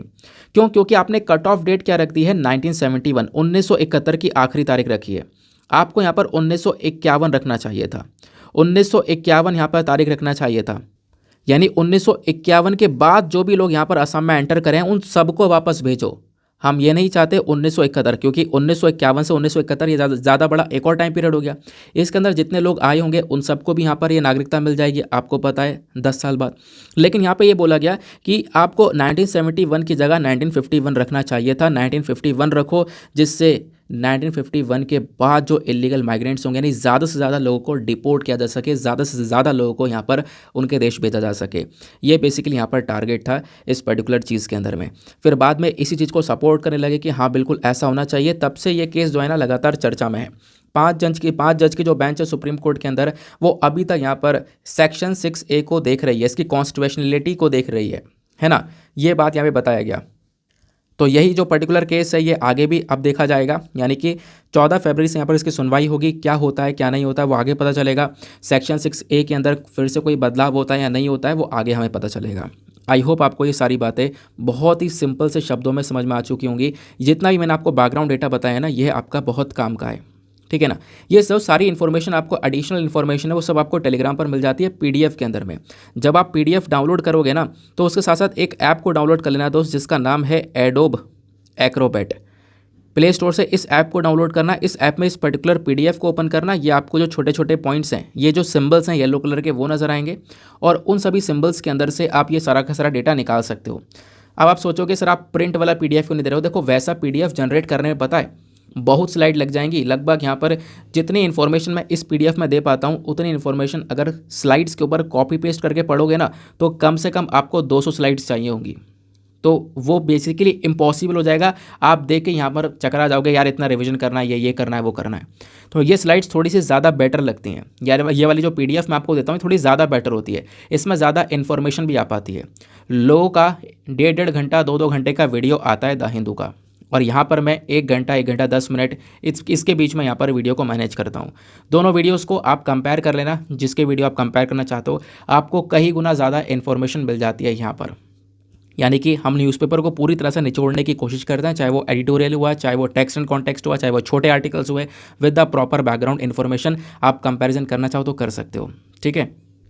बट PDF आपके लिए, मैं PDF के लिए बात ही बोल रहा हूँ कि PDF आपको थोड़ा सा ज़्यादा बेटर रहेगा ये, ठीक है ना। जो मैं PDF अभी देता हूँ ये थोड़ा ज़्यादा बेटर है। स्लाइड्स वाले PDF के अंदर आप परेशान हो जाओगे, मैं ही परेशान हो जाऊँगा। स्लाइड्स बटोरते बटोरते हम सब परेशान हो जाएंगे, ठीक है। तो ये ज़्यादा बेटर तरीका है। इसमें आपने आर्टिकल पढ़ना है, आर्टिकल पढ़ा, इसकी इन्फॉर्मेशन आपको बराबर मिली हुई है, इसको ओपन किया और फ़ोन पर सीधा ही फ़ोन को स्क्रॉल करते करते हम लोगों ने इन्फॉर्मेशन जो भी पढ़नी है, रिवीजन करना है, वो रिवीजन कर लिया। उसको ऐसे स्टोर करके रख लो अपने पास में, ये सब एज इट इज़ आपके पास में रखा ही रहेगा, ठीक है। समझ में आ रही है बात? चलो अगले आर्टिकल पर आते हैं। नाउ चलते हैं अपने एडिटोरियल डिस्कशन पे। आज का एडिटोरियल डिस्कशन बहुत ज़्यादा ज़बरदस्त होने वाला है। कई सारे आर्टिकल्स यहाँ डिटेल में कवर करने पड़ेंगे। यहाँ पर आपको 2-3 आर्टिकल देखने को मिलेंगे, फिर कुछ आर्टिकल्स हमारे ओपिनियन पेज पर हैं, टेक्स्ट एंड कॉन्टेक्स्ट पर भी है। कई एडिटोरियल यहाँ पर डिटेल से हमें कवर करने हैं। ये वाला एडिटोरियल मैं छोड़ रहा हूँ, इस प्रकार के कई आर्टिकल हम लोगों ने कवर कर रखे हैं, तो ये आपके लिए इतना इंपॉर्टेंट नहीं है कि हाँ रशिया यूक्रेन वॉर से क्या लेसन लेने चाहिए। ऐसे आर्टिकल 100 आर्टिकल हम ऑलरेडी कवर कर चुके हैं। आप टेलीग्राम पर जाओगे, रशिया यूक्रेन वॉर के बारे में सर्च करोगे, आपको वो कॉन्टेंट मिल जाएगा, ठीक है। तो यहाँ पर इसको आप लोग स्किप कर सकते हो, यहाँ पे इसको पढ़ने की ज़रूरत बिल्कुल भी नहीं है, ठीक है। कुछ नया पढ़ो जो हटकर है, जहाँ से पॉसिबिलिटी यहाँ क्वेश्चन बनेगा। ये सबको पता है यहाँ रशिया यूक्रेन वॉर से हमें क्या सीखना चाहिए, क्या नहीं सीखना चाहिए, इसको लेकर यहाँ पे आपके पास में ऑलरेडी इन्फॉर्मेशन रखी हुई है। अब कुछ हटकर चीज़ें जो हैं वो हम लोग डिस्कस करेंगे, लेकिन उससे पहले आपको पता होगा हमेशा एडिटोरियल डिस्कशन से पहले हम लोग एक मेंस का क्वेश्चन लेते हैं। तो आज का मेंस का क्वेश्चन क्या है, थोड़ा इंटरेस्टिंग है और यहाँ पे आपको लिखने में मज़ा आएगा। क्वेश्चन ये बोलता है, discuss major challenges related to forest in India, also suggest innovative solutions to manage contemporary forest issues। 250 शब्दों में आंसर लिखना है। हिंदी में क्या मतलब है? देखो भारत के अंदर में जो भी हमारे जंगल हैं, उन जंगल से संबंधित क्या क्या चैलेंजेस, क्या क्या परेशानियां नज़र आ रही हैं आज के समय में। साथ ही साथ में आपको कुछ इनोवेटिव सॉल्यूशंस, कुछ अपने नए नए तरीके, कुछ यहाँ पे सुझाव देने हैं कि कैसे हम इन जंगलों के अंदर जो परेशानियां हैं उनको रिजॉल्व कर सकते हैं, उन परेशानियों से निपट सकते हैं। ठीक है। तो 250 शब्दों में आंसर लिखना, लिखने के बाद में कहाँ पे सबमिट करना है, टेलीग्राम पर जाना, सर्च बॉक्स में टाइप करना Deepak Yadav education mains answer writing, full form लिखोगे, आपको वो चैनल मिल जाएगा। लगभग 44,000 से ज़्यादा लोग वहाँ पर जुड़े हुए हैं जो कि डेली आंसर्स को लिख रहे हैं। तो आप भी जाके आंसर्स को लेकर सबमिट करो। सबमिट करने के साथ साथ यार एक छोटा सा काम करना, एटलीस्ट सभी लोग 2-2 आंसर्स को रिव्यू करना। 2 आंसर्स रिव्यू कर सकते हो, ज़्यादा टाइम लगेगा नहीं। 2 आंसर्स रिव्यू करने से होगा क्या कि आपको भी यहाँ पर सपोर्ट मिलेगा, आपको कुछ एक्स्ट्रा पॉइंट्स मिलेंगे अपने नोट्स में इंक्लूड करने के लिए जो कि आपने नहीं किए हैं। साथ ही साथ सामने वाले की आंसर में अगर कोई मिस्टेक होती है तो आप उनको बता सकोगे कि हाँ यहाँ पर आपको एक इंप्रूवमेंट की आवश्यकता है। ठीक है, चलो आगे आते हैं, सेशन को आगे बढ़ाते हैं। एडिटोरियल में अगर हम बात करेंगे तो जो भी मैंने आपको अभी मेंस का क्वेश्चन दिया है ना, वो क्वेश्चन आप बेहतरीन तरीके से तब लिख पाओगे जब आपके पास में ऑलरेडी कंटेंट अवेलेबल होगा।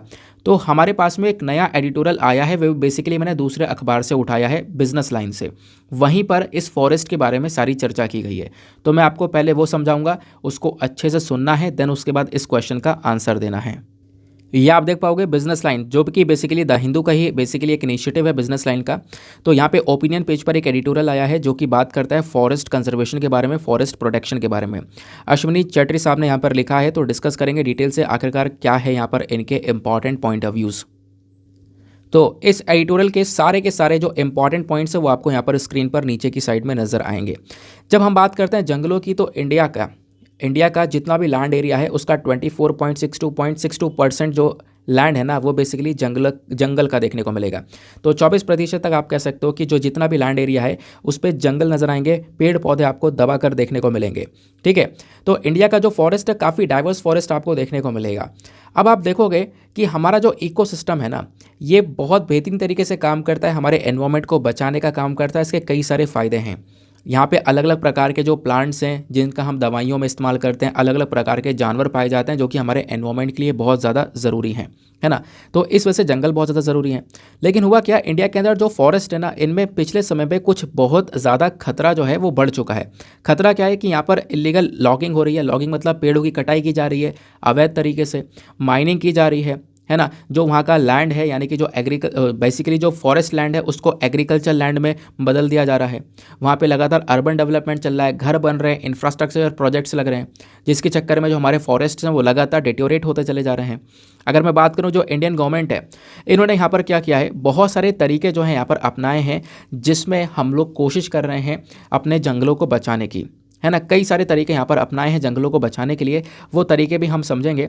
लेकिन राइटर ये बोलते हैं कि हमें और भी बहुत कुछ करने की आवश्यकता है, हमें और बहुत कुछ करने की आवश्यकता है अगर हम लोगों को अपना ये फॉरेस्ट को लंबे समय तक सर्वाइव करना है, अपने एनवायरनमेंट को बचाना है। तो पहले राइटर ने मेंशन किया कि आखिरकार जितने भी फॉरेस्ट हैं भारत के अंदर में, इसका इंपॉर्टेंस क्या है, इसका महत्व क्या है। तो पहली चीज़ यहाँ की इकोसिस्टम सर्विस आप देखोगे, यानी जितने भी जंगल है ना वो आपके एनवायरनमेंट को ही हेल्प कर रहे हैं, है ना। वाटर रेगुलेशन का काम कर रहे हैं, यानी कि जो यहाँ पे आपको पेड़ पौधे देखने को मिले, इनकी जो जड़ें हैं, इनकी जो ब्रांचेस है, वो काफ़ी सारे जो वाटर वेपर्स हैं उनको होल्ड करके रखती हैं, है ना। पानी को होल्ड करती हैं, रिलीज़ करती हैं। तो वाटर रेगुलेट करने का काम भी जंगलों का देखने को मिलता है। प्लस यहाँ पर मिट्टी का कंजर्वेशन, मिट्टी को प्रोटेक्शन भी यहाँ पर जंगल प्रोवाइड करवा रहे हैं। प्लस जितना भी कार्बन, जितना भी पोल्यूशन हमारे एनवायरनमेंट के अंदर है, उस पोल्यूशन को सारा जंगल ही तो सोख रहे हैं, पेड़ पौधे तो सोख रहे हैं। तो ये इनका एक इंपॉर्टेंस देखने को मिलेगा। उसके बाद में दूसरा इंपॉर्टेंस है हब ऑफ बायोडाइवर्सिटी, यानी इंडिया जो है, इंडिया के अंदर में आपको अलग अलग प्रकार के प्लांट्स की अलग अलग प्रजातियां पाई जाती हैं, है ना। उसके बाद में एनिमल्स की अलग अलग प्रजातियां देखने को मिलती हैं जो कि यहाँ पे अलग अलग जगह पर हम लोग को हेल्प करती हैं। एग्जाम्पल के तौर पर राइटर ने मेंशन किया है सुंदरबंस के बारे में। सुंदरबन जो मैंग्रोव फॉरेस्ट है जो कि बे ऑफ बंगाल में आपको देखने को मिलेगा, यहाँ पर रॉयल बंगाल टाइगर पाए जाते हैं। तो अलग अलग यहाँ पे सपोर्ट दिया जाता है अलग अलग जंगलों के माध्यम से इंडिया के अंदर में। देन इकोनॉमिक वैल्यू की बात करें तो इन जंगलों के अंदर में अपने आप में इकोनॉमिक वैल्यू भी बहुत ज़्यादा है। कई सारे बेनिफिट्स यहाँ पे लोग इससे कमा रहे हैं। जो यहाँ की लकड़ियाँ हैं उनका इस्तेमाल किया जाता है अलग अलग प्रोडक्ट्स के अंदर में। टूरिज्म के तौर पर यहाँ पे जंगलों का यूज़ किया जा रहा है, वहाँ से ढेर सारा पैसा जनरेट हो रहा है। इवन आप यहाँ पर देखोगे जो बैम्बू फॉरेस्ट होता है ना, जो बांस के जंगल हैं जहाँ पे बांस की सबसे ज़्यादा प्रोडक्शन की जाती है, वो जो बैम्बू फॉरेस्ट है नॉर्थ ईस्ट वाले पर्टिकुलर रीजन के अंदर में, ये सबसे बड़ा लाइवलीहुड का सोर्स है वहाँ के लोकल कम्युनिटीज़ के लिए। यानी नॉर्थ ईस्टर्न रीजन में जो लोकल कम्युनिटीज़ रह रही है वो वहाँ पे बैम्बूज यानी बांस का प्रोडक्शन कर रहे हैं, और वो बांस वाले जो जंगल हैं वो उनको यहाँ पे कमाई उनको प्रोवाइड करवा रहे हैं। या फिर आप कह सकते हो वो जो कम्युनिटीज़ है वो बांस को प्रोड्यूस करके उनको बेच कर उनसे काफ़ी ज़्यादा पैसा वो अर्न कर रही है।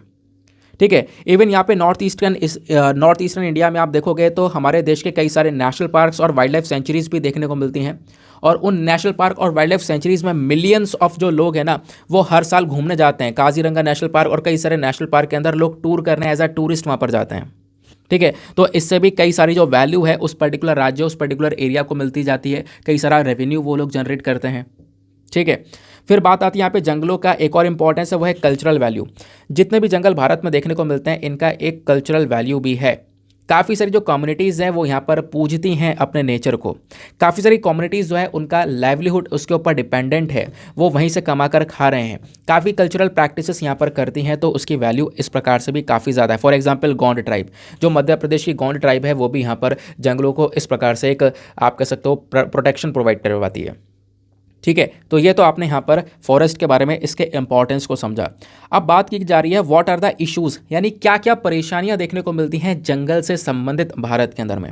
सबसे पहली परेशानी है डिफॉरेस्टेशन एंड लैंड डिग्रेडेशन। जितने भी जंगल इंडिया के अंदर में है, ये पिछले कुछ समय में कई सारी प्रॉब्लम जो फेस कर रहे हैं, उसमें सबसे बड़ी प्रॉब्लम है इलीगल लॉगिंग, पेड़ों की कटाई करना लगातार, माइनिंग करना, वहाँ का जो ज़मीन है उसको एग्रीकल्चर या अर्बन डेवलपमेंट के लिए कन्वर्ट कर देना, ये एक सबसे बड़ी प्रॉब्लम आई है। दूसरा क्लाइमेट चेंज, यानी लगातार गर्मी बढ़ना, गर्मी बढ़ने की वजह से कई सारी प्रॉब्लम्स वहाँ पे हो रही हैं। लगातार गर्मी बढ़ने की वजह से वहाँ पे सूखा पड़ चुका है, जंगल में आग लग जाती है, आग लगने के बाद वो जंगल डैमेज हो जाते हैं। तो ये चीज़ें हैं। साथ ही साथ में फॉरेस्ट का जो प्रोडक्शन है, इसकी जो प्रोडक्टिविटी है वो यहाँ पर कम हो गई है क्लाइमेट चेंज की वजह से। तो ये यहाँ पे हालात आपको बुरे होते हुए नजर आएंगे। देन उसके बाद में तीसरा जो सबसे बड़ा यहाँ पर चैलेंज है, वो हमारा फॉरेस्ट कवर लगातार कम होता जा रहा है। तो हमारे पास में एक नेशनल फॉरेस्ट पॉलिसी है भारत की। इस पॉलिसी के अकॉर्डिंग बात करें तो इंडिया के अंदर में जो जंगल का परसेंटेज है वो कम हो चुका है। एक समय पर मतलब यहाँ पे ये बोला जा रहा है कि एटलीस्ट 33% के आसपास ये जंगल होने चाहिए थे, लेकिन हमारे पास में अभी 24-25% के आसपास जंगल अवेलेबल हैं। तो यानी कि फॉरेस्ट जो एरिया है वो काफ़ी श्रिंक होता हुआ नजर आएगा, कम होता हुआ नजर आएगा। ठीक है, ये बात यहाँ पे आपको क्लियर हो गई। फिर उसके बाद में कई सारे और चैलेंजेस हो जाते हैं कि यहाँ पर आप देखोगे लड़ाइयाँ भी, यानी कि काफ़ी सारे हिंसा होने के चांसेस बन जाते हैं जंगल की वजह से। क्या हो, देखो जो लोकल कम्युनिटीज़ है, जो जंगलों के अंदर रह रहे हैं, फॉरेस्ट ड्वेलर्स है, वो अपने जंगल को बचाने की कोशिश कर रहे हैं, वहाँ पे प्रोटेक्शन उसको प्रोवाइड करवाने की कोशिश कर रहे हैं। अब कोई कंपनी जाती है, मान लो कोई फार्मास्यूटिकल इंडस्ट्री है जिसको दवाइयाँ बनाती है, वो अब वो किसी प्लांट का यूज़ कर रही है दवाई बनाने में, तो उसको लेने के लिए, या कोई टिम्बर इंडस्ट्री है जो कि यहाँ पे अलग अलग सामान बनाती है लकड़ियों से, तो वो लकड़ी काटने के लिए जा रही है, तो एक कॉन्फ्लिक्ट हो जाता है। लोकल कम्युनिटीज़ उसको बचाती है, ये लोग यहाँ पे उसको काटने की कोशिश करते हैं, तो इनके बीच में एक कॉन्फ्लिक्ट, एक विवाद हो जाता है। इवन यहाँ पर कई बार हिंसा भी हो जाती है, ऐसा यहाँ पर बोला गया है। तो ये कुछ चैलेंजेस आपको यहाँ पर नज़र आते हैं। बात क्लियर हो गई। ये कुछ इंपॉर्टेंट पॉइंट्स राइटर ने मेंशन किए जंगल के चैलेंजेस के बारे में, इंपॉर्टेंस के बारे में। अब ये कुछ वे फॉरवर्ड देते हैं कि आखिरकार इसका सोल्यूशन क्या हो सकता है। तो सबसे पहली चीज़ यहाँ पर राइटर ने मेंशन की है वो है कम्युनिटी मैनेज फॉरेस्ट, यानी कि आप यहाँ पे क्या करो, एक नेटवर्क ऑफ कम्युनिटी को यहाँ पर डेवलप करो, जहाँ पर जो लोकल कम्युनिटीज़ होगी ना, इनको आप जिम्मेदारी दो कि ये अपने लोकल फॉरेस्ट को बचाएं, उसको प्रोटेक्शन प्रोवाइड करवाएं। यानी लोकल कम्युनिटी को जो पावर्स हैं वो देनी पड़ेंगी ताकि ये जंगल को बचा सके, क्योंकि जंगल बचाना बहुत ज़्यादा ज़रूरी बन चुका है। दूसरा, जब भी आप पेड़ की कटाई कर रहे हो तो आप सेलेक्टिव वे में करो, क्योंकि ज़रूरत उस चीज़ की भी है, तो आप सेलेक्टिव वे में करो, थोड़ी होशियारी से करो। आपने एक पेड़ काटा इधर, दूसरा पेड़ लगा दिया उधर, है ना, तो आप रीफॉरेस्टेशन के ऊपर भी तो ध्यान दे सकते हो। आप यहाँ पर पेड़ काट रहे हो इधर, दूसरी तरफ लगा दो, इससे यहाँ पर कोई ज़्यादा इम्पैक्ट पड़ेगा नहीं। ये बात यहाँ पे क्लियर की गई। फिर तीसरा यहाँ पे आपको देखने को मिलेगा कि भैया जंगल की कटाई की वजह से और कई सारी प्रॉब्लम्स की वजह से जानवर परेशान हो रहे हैं, तो इनके लिए एक डेडिकेटेड फॉरेस्ट कॉरिडोर भी बनाना चाहिए, इनके सेफ पैसेज के, यानी कि प्रॉपरली इधर से उधर ट्रैवल कर सकें, इसलिए एक फॉरेस्ट कॉरिडोर भी यहाँ पर मेंटेन करना चाहिए ताकि इधर से उधर आराम से पीसफुल तरीके से ट्रैवल कर सकें। ठीक है, बात क्लियर हो गई, ये यहाँ पर क्लियर हो गया। आगे आते हैं उसके बाद में। अब आप देखोगे ऐसे क्वेश्चन कभी कभी पूछ ले जाते हैं। यूपीएससी ने कई साल पहले यानी 2012 में एक सवाल पूछा था। सवाल क्या था, एक पर्टिकुलर स्टेट जो कि इंडिया के अंदर में है, ठीक है, एक राज्य, एक कौन सा राज्य है भारत के अंदर में जिसमें ये कैरेक्टरिस्टिक्स नज़र आती हैं। कौन सी कैरेक्टरिस्टिक्स? ये 3 कैरेक्टरिस्टिक्स। वो राज्य जो कि सेम लैटिट्यूड पर है, सेम लैटिट्यूड जो कि आपको इस प्रकार से लैटिट्यूड देखने को मिलते हैं, जो नॉर्दर्न राजस्थान से निकलता है ना, नॉर्दर्न राजस्थान के ऊपर से जो लैटिट्यूड निकलता है, उसी सेम लैटिट्यूड के अंदर वो राज्य आता है, पहला। दूसरा, उस राज्य के अंदर में उस राज्य का 80% जो एरिया है वो बेसिकली जंगल से कवर है, जंगल सबसे ज़्यादा देखने को मिलते हैं। तीसरा यहाँ पर जो 12% उसका फॉरेस्ट है ना, इसमें यहाँ पर बेसिकली उसको प्रोटेक्टेड एरिया नेटवर्क डिक्लेयर किया गया है उस राज्य के अंदर। ऐसा कौन सा राज्य आपको बताना है, नीचे ऑप्शन दिए गए। क्या ऐसा राज्य अरुणाचल प्रदेश है, असम है, हिमाचल प्रदेश या उत्तराखंड है? तो सही उत्तर है इसका अरुणाचल प्रदेश, तो option A is the correct answer. ठीक है, तो अब यहाँ पर आप लोग अपना मेंस का क्वेश्चन अटेम्प्ट कर सकते हो। जो आपको क्वेश्चन दिया है, अब आपके पास में कुछ अच्छे पॉइंट्स मिल चुके होंगे अपने आंसर को और ज़्यादा बेहतर बनाने के लिए। चलो नेक्स्ट एडिटोरियल पर आते हैं। नाउ अगला एडिटोरियल यहाँ पर पीयूष गोयल साहब ने लिखा है, जो कि खुद हमारे minister of commerce and industry हैं। तो इन्होंने यहाँ पर मेंशन किया है कि इंडिया के कल्चर के रिनाइसेंस के बारे में। देखो इन्होंने किस चीज़ के ऊपर जोर दिया, रिसेंटली यहाँ पे आपने देखा जो काशी तमिल संगमम है, इसको यहाँ पर प्ले किया गया। 1 महीने का पूरा ये इवेंट चला था। क्या था काशी तमिल संगमम? मैं थोड़ा सा आपको इसके बारे में बताता हूँ ताकि आपको एक क्लैरिटी मिल जाए।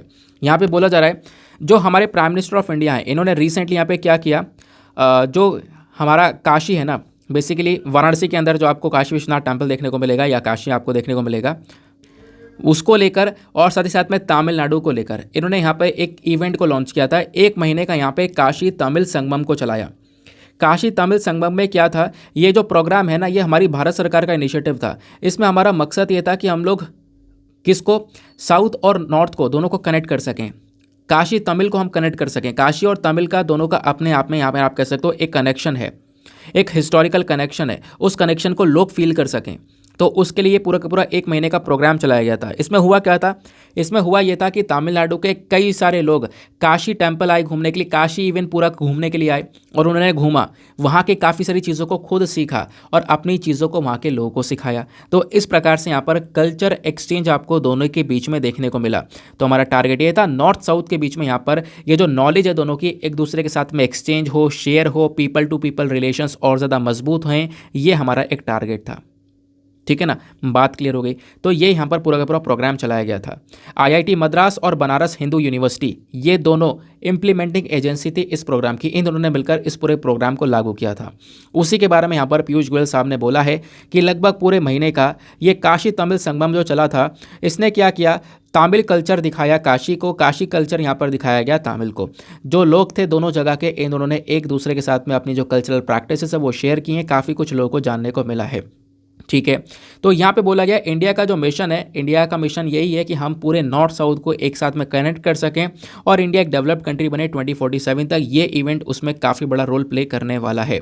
काशी और तमिल का दोनों का यहाँ पर एक एंशिएंट लिंक, एक पुराना लिंक देखने को मिलता है, क्योंकि काशी जो है दुनिया की सबसे पुराना शहर है। काशी दुनिया का सबसे पुराना शहर है। तमिलनाडु की बात करें, तमिलनाडु एक ऐसी जगह है जहाँ पर सबसे ज़्यादा पुरानी, दुनिया की सबसे ज़्यादा पुरानी भाषा को बोला जाता है।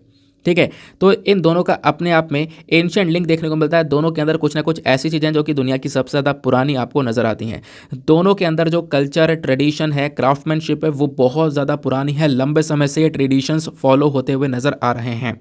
देश की आज़ादी के कई सालों बाद भी आप देखोगे जो कुछ लोग आज के समय पे नॉर्थ इंडिया में रह रहे हैं, उनको पहले देखो, मतलब अगर हम बात करें देश की आज़ादी के समय पर कई सारे लोग थे जिनको पहले पता था तमिल के जो बहुत सारे सेंट्स है, साधु संत है, वो सब यहाँ पे काशी में देखने को मिला करते थे। काशी के कई सारे लोग यहाँ पर तमिल में देखने को मिला करते थे। कई सारे लोग यहाँ पर ऊपर नीचे जाया करते थे, आप ऐसा देख सकते हो। कई सारे तमिल के लोग हैं ना, वो काशी से जो गंगा जल है उसको लेकर रामेश्वर टेम्पल पर आते थे, यानी साउथ में आते थे। ठीक है ना, तो इस प्रकार से यहाँ पर पहले ये एक लिंक हुआ करता था, लेकिन अब आप देखोगे ये लिंक थोड़ा सा यहाँ पे कम हो चुका था। तो अब यहाँ पे फोकस यह है कि हम इसको और ज़्यादा मजबूत करें पहले की तरह, इसलिए काशी तमिल संगमम को स्टार्ट किया गया। पीएम मोदी ने एक अलग ही अप्रोच रखा जहाँ पे काशी तमिल संगमम को स्टार्ट किया, और जैसे यहाँ पे गंगा यमुना साथ में मिलती है ना, वैसे हमारा टारगेट है कि काशी तमिल को हम लोग मिला सकें, इनको दोनों को इंटरमिंगल कर सकें आपस में। ठीक है, ऐसा हमने देखा भी। काशी विश्वनाथ टेम्पल घूमे, कई सारे लोग यहाँ पे तमिल के आए थे, कई सारे लोगों ने यहाँ पर पूरा कल्चर ट्रेडिशन शेयर किया, काफ़ी कुछ सीखा, अपनी काफ़ी सारी चीज़ें सिखाई, बहुत खुश होकर यहाँ पर से गए। वो चीज़ यहाँ पर मेंशन की गई है। इससे क्या होगा, इससे जो दोनों जगह पे जब घूमेंगे लोग, अब इधर से काशी से लोग जाएंगे जब तमिल घूमने के लिए, वहाँ का कल्चर सीखेंगे, तो इससे यहाँ पर जो इन दोनों एरियाज़ में जो इंपॉर्टेंट चीज़ें हैं वो भी प्रमोट होती हुई नजर आएंगी। फॉर एग्जाम्पल वाराणसी की बात करें तो वाराणसी बेसिकली बनारसी सिल्क साड़ी के लिए जाना जाता है ना, और यहाँ पर जो कंचीपुरम है ये अपनी शिमरिंग सिल्क साड़ी के लिए जाना जाता है।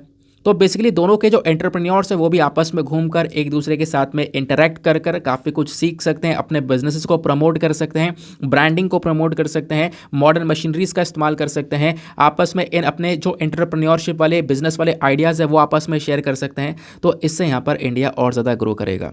और मेजर फोकस यहाँ पर टेक्सटाइल के ऊपर भी किया जा रहा है। सरकार ने क्या किया है, अभी एक टेक्सटाइल को लेकर पूरा का पूरा इवेंट रखा था इस संगमम के दौरान।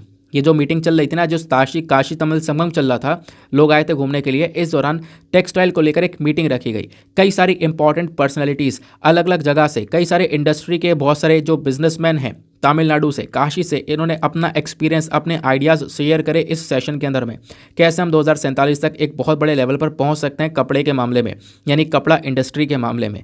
इससे क्या हुआ, सरकार का कॉन्फिडेंट और एक लेवल पर, अलग लेवल पर पहुंच चुका है। सरकार ने टारगेट रखा है कि हम लोग, देखो एक टारगेट ये लगकर चल रहे हैं कि 2030 तक हमें टेक्सटाइल एक्सपोर्ट के मामले में काफ़ी आगे आना है। लगभग $100 बिलियन का हमें एक्सपोर्ट करना है 2030 तक।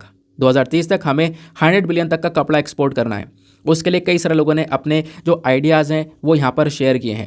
इवन जो टेक्सटाइल सेक्टर है इसके अंदर सबसे ज़्यादा पोटेंशियल है, ये काफ़ी सारे लोगों को नौकरी भी देगा जैसे जैसे आगे बढ़ेगा। इंडिया 2047 तक एक डेवलप्ड कंट्री बनेगा। इंडिया का जो टेक्सटाइल मार्केट है वो सबसे ज़्यादा तेज़ी से ग्रो करेगा। 2047 तक हमारा मार्केट, टेक्सटाइल वाला मार्केट $2 ट्रिलियन से ग्रो कर रहा होगा, ऐसा यहाँ पर बोला जा रहा है, अगर हम चीज़ों को सही से लेकर चलते हैं। और इसमें काशी और तमिलनाडु का सबसे इंपॉर्टेंट रोल होगा, क्योंकि दोनों के अंदर ही यहाँ पर दोनों का जो मिलाव है ये सबसे इंपॉर्टेंट रोल प्ले करने वाला है, ऐसी बात यहाँ पर बताई गई। दोनों कहीं ना कहीं अलग अलग कपड़े के लिए बहुत ज़्यादा फेमस हैं, ट्रेडिशनल कपड़े के लिए बहुत ज़्यादा फेमस हैं। तो दोनों ही टेक्सटाइल के मामले में एक बहुत बड़े अल्टीमेट लेवल पर एक इंडिया को ग्रोथ दे सकते हैं, ठीक है। और साड़ीज़ के अलावा कई और चीज़ें भी हैं जो कि दोनों में ही फेमस हैं, जैसे वुडन टॉयज़, लकड़ी के खिलौने आप देखोगे दोनों जगह पर काफ़ी फेमस हैं। ट्रेडिशनल वुडन टॉयज़ आपके वाराणसी के देखने को मिलते हैं, है ना, इसको एक्सपोर्ट भी हम लोग कर रहे हैं। ऐसी कुछ टॉयज़ आपको तमिलनाडु में भी देखने को मिल जाते हैं, ठीक है। और हम लोग तमिलनाडु और काशी के लिंक तक ही नहीं रुकने वाले, ये बात भी बताई गई है कि आने वाले समय पर ऐसे कई सारे लिंक और स्टार्ट किए जाएंगे। और हमारा फोकस है कि हम पूरे कंट्री को और बेहतरीन तरीके से यूनाइट करने की कोशिश करेंगे। जो उनके एंशिएंट लिंक्स हैं उनके बारे में उनको समझाने की कोशिश करने वाले हैं। तो ये पर्टिकुलर चीज़ इस पर्टिकुलर एडिटोरियल में देखने को मिल जाती है। अगले एडिटोरियल पर आते हैं। अगला एडिटोरियल ये वाला है, ये बकवास है। बकवास क्यों है, तो ये इसलिए है क्योंकि यहाँ पर देखो ब्राज़ील की लोकेशन मैंने यहाँ पर मेंशन कर रखी है। ब्राज़ील के बारे में कल मैंने आपको ऑलरेडी बता दिया है। ब्राज़ील के अंदर जो पॉलिटिकल सिनेरियो है वो काफ़ी ज़्यादा ख़राब हो चुका है। ब्राज़ील के अंदर एक पहले प्रेसिडेंट हुआ करते थे जेर बोल्सोनारो, और अभी जो नए प्रेसिडेंट आ चुके हैं उनका नाम है लूला डा सिल्वा। तो हुआ क्या, ब्राज़ील के अंदर तोड़फोड़ मच गई है पिछले एक सप्ताह के अंदर। 8 जनवरी को बहुत ज़्यादा शॉकिंग वाले वीडियोज़ ब्राज़ील से रिलीज़ होते हैं। क्या रिलीज़ होता है कि वहाँ पे लोगों ने ब्राज़ील के जो भी यहाँ पर गवर्नमेंट इंफ्रास्ट्रक्चर है, वहाँ का प्रेसिडेंशियल पैलेस जहाँ पे प्रेसिडेंट बैठते हैं, सुप्रीम कोर्ट वहाँ का कांग्रेस, उन सबको यहाँ पे तोड़फोड़ स्टार्ट कर दी है लोगों ने। लोगों की मांग यहाँ पर यह है कि जो नए प्रेसिडेंट है ना, ये नए प्रेसिडेंट हमें नहीं चाहिए, हमें पुराने वाले प्रेसिडेंट चाहिए, जेर बोल्सोनारो चाहिए। और जेर बोल्सोनारो को सपोर्ट काफ़ी सारे लोगों ने किया है, लेकिन जो इलेक्शन है ये इलेक्शन के बेसिस पर हुआ है, क्योंकि ब्राज़ील एक डेमोक्रेटिक कंट्री है। तो बोल्सोनारो और साथ ही साथ में लूला डा सिल्वा, दोनों के बीच में एक टक्कर रही थी। उस टक्कर के दौरान यहाँ पे लूला डा सिल्वा जीत चुके हैं, क्योंकि वहाँ पे डेमोक्रेसी है, लोगों ने लूला डा सिल्वा को सपोर्ट किया। लेकिन अब जो बोल्सोनारो के सपोर्टर हैं वो यहाँ पे तोड़फोड़ मचा रहे हैं। उनका कहना यह है कि हमें बोल्सोनारो ही चाहिए। ये यहाँ पे हालात देखने को मिलेंगे, जिसको लेकर इंडिया ने अपनी चिंता व्यक्त की है। यूएस के जो बाइडेन ने अपनी चिंता व्यक्त की है कि देखो यार ये डेमोक्रेसी है, डेमोक्रेसी में जो रिजल्ट आया आपको एक्सेप्ट करना होगा। लेकिन यहाँ पर लोग रिजल्ट को एक्सेप्ट करने को तैयार ही नहीं है। लोग यहाँ पर मतलब ऐसे ही यहाँ पर जो जेर बोल्सोनारो हैं ये भी एक्सेप्ट करने को तैयार नहीं है। तो इनके ऊपर इल्ज़ाम लगाया जा रहा है कि यही यहाँ पर अपने सपोर्टर्स को भड़का रहे हैं, जिसकी वजह से हिंसा बढ़ती जा रही है ब्राज़ील के अंदर में, ठीक है ना। तो वो बात यहाँ पे बताई गई कि भैया ये पूरा का पूरा राइट ऑफ लूज़र, ये हेडिंग ही दी गई है। ये जो दंगे कर रहे हैं ना, ये सारे के सारे जो लूज़र्स हैं वही यहाँ पर दंगे कर रहे हैं, क्योंकि ये पूरे इलेक्शन में हार चुके हैं। वही लोग यहाँ पे दंगा कर रहे हैं क्योंकि रिजल्ट को एक्सेप्ट नहीं कर रहे हैं। बट डेमोक्रेसी में आपको रिजल्ट एक्सेप्ट करना होता है, जैसे इंडिया में होता है, जो भी रिजल्ट आया उसको एक्सेप्ट करना होगा। बट इसी प्रकार का इंसिडेंट, इसी प्रकार की हिंसा अमेरिका में भी देखने को मिली थी। आपको पता होगा अमेरिका में जो कैपिटल है वहाँ पर डोनाल्ड ट्रंप के दौरान, यहाँ पर मतलब डोनाल्ड ट्रंप जब प्रेसिडेंट हुआ करते थे तब ये पूरा का पूरा विवाद देखने को मिला था। इस प्रकार से जो लोग हैं वो व्हाइट हाउस के अंदर घुस गए थे, है ना, आपने वो वीडियोज़ देखी होंगी। तो ये इशू यहाँ पे ब्राज़ील के अंदर देखने को मिल रहा है। तो ब्राज़ील की लोकेशन कल मैंने आपको ऑलरेडी शेयर की थी, तो उसी के बारे में इन्फॉर्मेशन यहाँ पर दी गई है। फिर एक आर्टिकल आपको यहाँ पर देखने को मिलेगा, ये बात करता है होमोसेक्सुअलिटी के बारे में और सेम सेक्स मैरिज के बारे में। तो होमोसेक्सुअलिटी और सेम सेक्स मैरिज को लेकर अभी कुछ दिन पहले ही मैंने एक आर्टिकल डिटेल से कवर किया था, शायद आपको याद आ रहा हो, है ना। किस दिन कवर किया था? 7 जनवरी को कवर किया था। 7 जनवरी को जो द हिंदू का वीडियो था ना, उसमें मैंने सेम सेक्स मैरिज के बारे में आपको डिटेल से समझाया था, क्योंकि वहाँ पे बात ये की जा रही थी कि सुप्रीम कोर्ट ने क्या किया है। देखो रिसेंटली क्या हुआ है ना, जितने भी सेम सेक्स मैरिज को लेकर पेटिशंस थे अलग अलग कोर्ट के अंदर, चाहे वो दिल्ली हाई कोर्ट हुआ या और कोई सा हाई कोर्ट हुआ, वो सारे पेटिशंस सुप्रीम कोर्ट ने अपने पास ट्रांसफ़र कर लिए हैं। सुप्रीम कोर्ट ने अपने पास ट्रांसफ़र करने के साथ साथ बोला यह है कि आने वाले कुछ समय में सेम सेक्स मैरिज को लेकर सुप्रीम कोर्ट इस केस को देखेगा। सुप्रीम कोर्ट अपनी तरफ से एक डिसीजन सुनाने वाला है, तो आने वाले समय में सेम सेक्स मैरिज को लेकर एक बहुत बड़ा वर्डिक्ट जो है वो आ सकता है। वो बात यहाँ पे बताई जा रही है। यहाँ पे इस पर्टिकुलर एडिटोरियल में, ये कोई एडिटोरियल नहीं है, डेटा पॉइंट है। इस डेटा पॉइंट के अंदर बताया गया कि आप होमोसेक्सुअलिटी और सेम सेक्स मैरिज में इतना डिफरेंशिएट क्यों कर रहे हो। कई सारे देश क्या कर चुके हैं, होमोसेक्सुअलिटी को डीक्रिमिनलाइज कर चुके हैं, यानी कि वो अब बेसिकली वो कोई अपराध नहीं है। अब होमोसेक्सुअलिटी क्या होती है? होमोसेक्सुअलिटी बेसिकली एक अट्रैक्शन होता है। मान लो सेम सेक्स के लोग हैं, है ना, सेम सेक्स जेंडर आपको मतलब सेम जेंडर देखने को मिलेगा। उसी सेम जेंडर के जो लोग हैं ना, वो आपस में एक दूसरे के साथ में रोमांटिक अट्रैक्शन में आ रहे हैं, उनके आपस में सेक्सुअल अट्रैक्शन देखने को मिल रहा है दोनों मेंबर्स के बीच में, दोनों सेम जेंडर के हैं, है ना, उसको होमोसेक्सुअलिटी बोल रहे हैं। और ये यहाँ पर सेम सेक्स मैरिज है। अब यहाँ पे क्या है कि दोनों आपस ही सेम जेंडर के क्या करना चाह रहे हैं, शादी करना चाह रहे हैं। तो इन दोनों के बीच में यहाँ पर कुछ डिफरेंसेस हैं। कई सारे देशों ने क्या किया है, होमोसेक्सुअलिटी को डीक्रिमिनलाइज कर दिया, इसको यहाँ पे अपराध से मुक्त कर दिया। ये अपराध नहीं है, ऐसा यहाँ पर इन दोषियों ने बोल दिया। लेकिन उन देश ने इतना तो कर दिया, लेकिन सेम सेक्स मैरिज को अलाउ नहीं किया। सेम सेक्स मैरिज को अभी भी यहाँ पे उन्होंने क्रिमिनलाइज कर रखा है। ये चीज़ अलाउ कर दी, इस चीज़ को बैन कर रखा है। तो ऐसा क्यों कर रखा है, इस पर्टिकुलर आर्टिकल में आपको देखने को मिलेगा। कई सारे देश आपको यहाँ पे देखने को मिलेंगे जहाँ पर मांग उठ रही है कि भैया सेम सेक्स मैरिज को अलाउ किया जाए। इंडिया के अंदर भी यहाँ पर आप देखोगे कई सारे इश्यूज हुए हैं पहले कुछ समय पर सेम सेक्स मैरिज को लेकर, कई सारी डिबेट्स यहाँ पर छिड़ चुकी हैं। ठीक है, अब आप देखोगे कुछ डेटा दिया गया है 2022 के अंत तक। अगर हम बात करें तो कौन कौन से देश हैं जहां पर होमोसेक्सुअलिटी अभी भी इलीगल है। होमोसेक्सुअलिटी यानी कि एक रोमांटिक जो अट्रैक्शन है सेम जेंडर के बीच में, वो चीज़ अभी भी इलीगल है। ऐसे 68 कंट्रीज़ हैं। और अभी कितने कंट्रीज़ जहाँ पर होमोसेक्सुअलिटी लीगल है, जहाँ पे आप कह सकते हो लीगली तौर पर की जा सकती है, 133 देश हैं जहाँ पर लीगल है। सेम सेक्स मैरिज कौन कौन से देश हैं अभी तक, मतलब कितने देश हैं जहाँ पर सेम सेक्स मैरिज अभी भी इलीगल है ना, अभी भी यहाँ पर बेसिकली वो अवैध देखने को मिलेगा। तो 91 कंट्रीज़ के अंदर अभी भी इलीगल है। सेम सेक्स मैरिज कितने देशों में लीगल है, तो 32 कंट्रीज़ के अंदर लीगल है। बात यही की जा रही है क्या भारत अब यहाँ पर हो सकता है कि जो 33वां कंट्री है ना, 32 में से 33वां कंट्री भारत बने जो कि सेम सेक्स मैरिज को लीगलाइज करेगा, सेम सेक्स मैरिज को एक मान्यता देगा। ठीक है, हो सकता है यहाँ पर इंडिया बने, ऐसा यहाँ पर बोला जा रहा है। आई होप आपको एक क्लैरिटी मिल चुकी है। ये कुछ कंट्रीज़ आपको जो ये डार्क ब्लू कलर दिख रहा है ना, थोड़ा ग्रीन का कलर जो दिख रहा है, ये वो कंट्रीज़ है जहाँ पर सेम सेक्स मैरिज लीगल है। फिर ऑरेंज कलर के कुछ कंट्रीज जैसे चिली है यहाँ पर, फिर इधर यहाँ पे कुछ आपको देश देखने को मिल जाएंगे यूरोप के अंदर में भी, यहाँ पर कुछ राइट्स दिए गए हैं सेम सेक्स कपल्स को। बाकी यहाँ पर आप कह सकते हो कि जितने भी वाइट कलर के देश दिख रहे हैं ना, यहाँ पर सेम सेक्स मैरिज अभी लीगली रिकग्नाइज नहीं किया है। इंडिया के अंदर भी सेम सेक्स मैरिज को कोई अभी मान्यता नहीं दी गई है। ठीक है, तो ये बेसिकली दुनिया भर को लेकर एक डेटा दिया गया है सेम सेक्स मैरिज को लेकर, इसको अपने पास में रख लेना, थोड़ा हेल्प कर सकता है। कुछ यहाँ पर चीज़ें आप यहाँ से निकाल कर डायरेक्टली अपने डेटा के तौर पर अपने आंसर्स वगैरह में डाल सकते हो। ठीक है, बात क्लियर हो गया। बाकी आने वाले समय पर सेम सेक्स मैरिज को लेकर जो भी बवाल होगा, जो भी यहाँ पर बातचीत निकल कर आएगी, वो सब हम लोग यहाँ पर डिस्कस करेंगे, आखिरकार क्या क्या वर्डिक्ट सुप्रीम कोर्ट का निकल कर आता है। नेक्स्ट एडिटोरियल पर आते हैं। अगला एडिटोरियल बात करता है आरबीआई ने कुछ गाइडलाइंस जारी करी हैं लॉकर मैनेजमेंट की। आप बैंक्स जाते हो, आपने यहाँ पर अपना सोना चांदी घर में स्टोर नहीं किया है, तो फिर क्या करते हैं, लॉकर को रेंट पर लेते हैं। बैंक आपको लॉकर देता है ना, उस लॉकर के अंदर अपना जो भी है गोल्ड वगैरह जो भी रखना वो आप रख सकते हो। लेकिन इस लॉकर का जो मैनेजमेंट है, इसको लेकर रिजर्व बैंक ऑफ इंडिया ने कुछ नई गाइडलाइंस यहाँ पर जारी करी हैं, कुछ चेंजेस करे हैं। वो चेंजेस क्या हैं उसको हम लोग यहाँ पर समझेंगे। यहाँ पे बोला गया जब भी जो बैंक होंगे ना, बैंक जब भी किसी लॉकर को अलोकेट करेंगे, यानी कि कोई भी कस्टमर है जो कि लॉकर को रेंट पर लेने के लिए आया है, तो उसने यहाँ पर किराए पर वो लॉकर लिया, बैंक वहाँ पर वो लॉकर दे देंगे। उसके लिए उनको पूरा का पूरा जो पेपर वगैरह है वो तैयार करना होगा, और उस पेपर की 2 कॉपीज़ रखनी होंगी। एक पेपर कस्टमर के पास होगा, एक पेपर बैंक के पास में होगा। ठीक है, ये बात यहाँ पे बोला गया है कि ये चीज़ यहाँ पर रिक्वायर होंगी। साथ ही साथ में ये बोला गया जो सेफ्टी होगी लॉकर की ना, ये थोड़ा सा इंपॉर्टेंट है। वो सारी चीज़ें यहाँ पर उस पेज के अंदर जो भी यहाँ पर डॉक्यूमेंट तैयार किए जाएंगे उसमें लिखा होगा।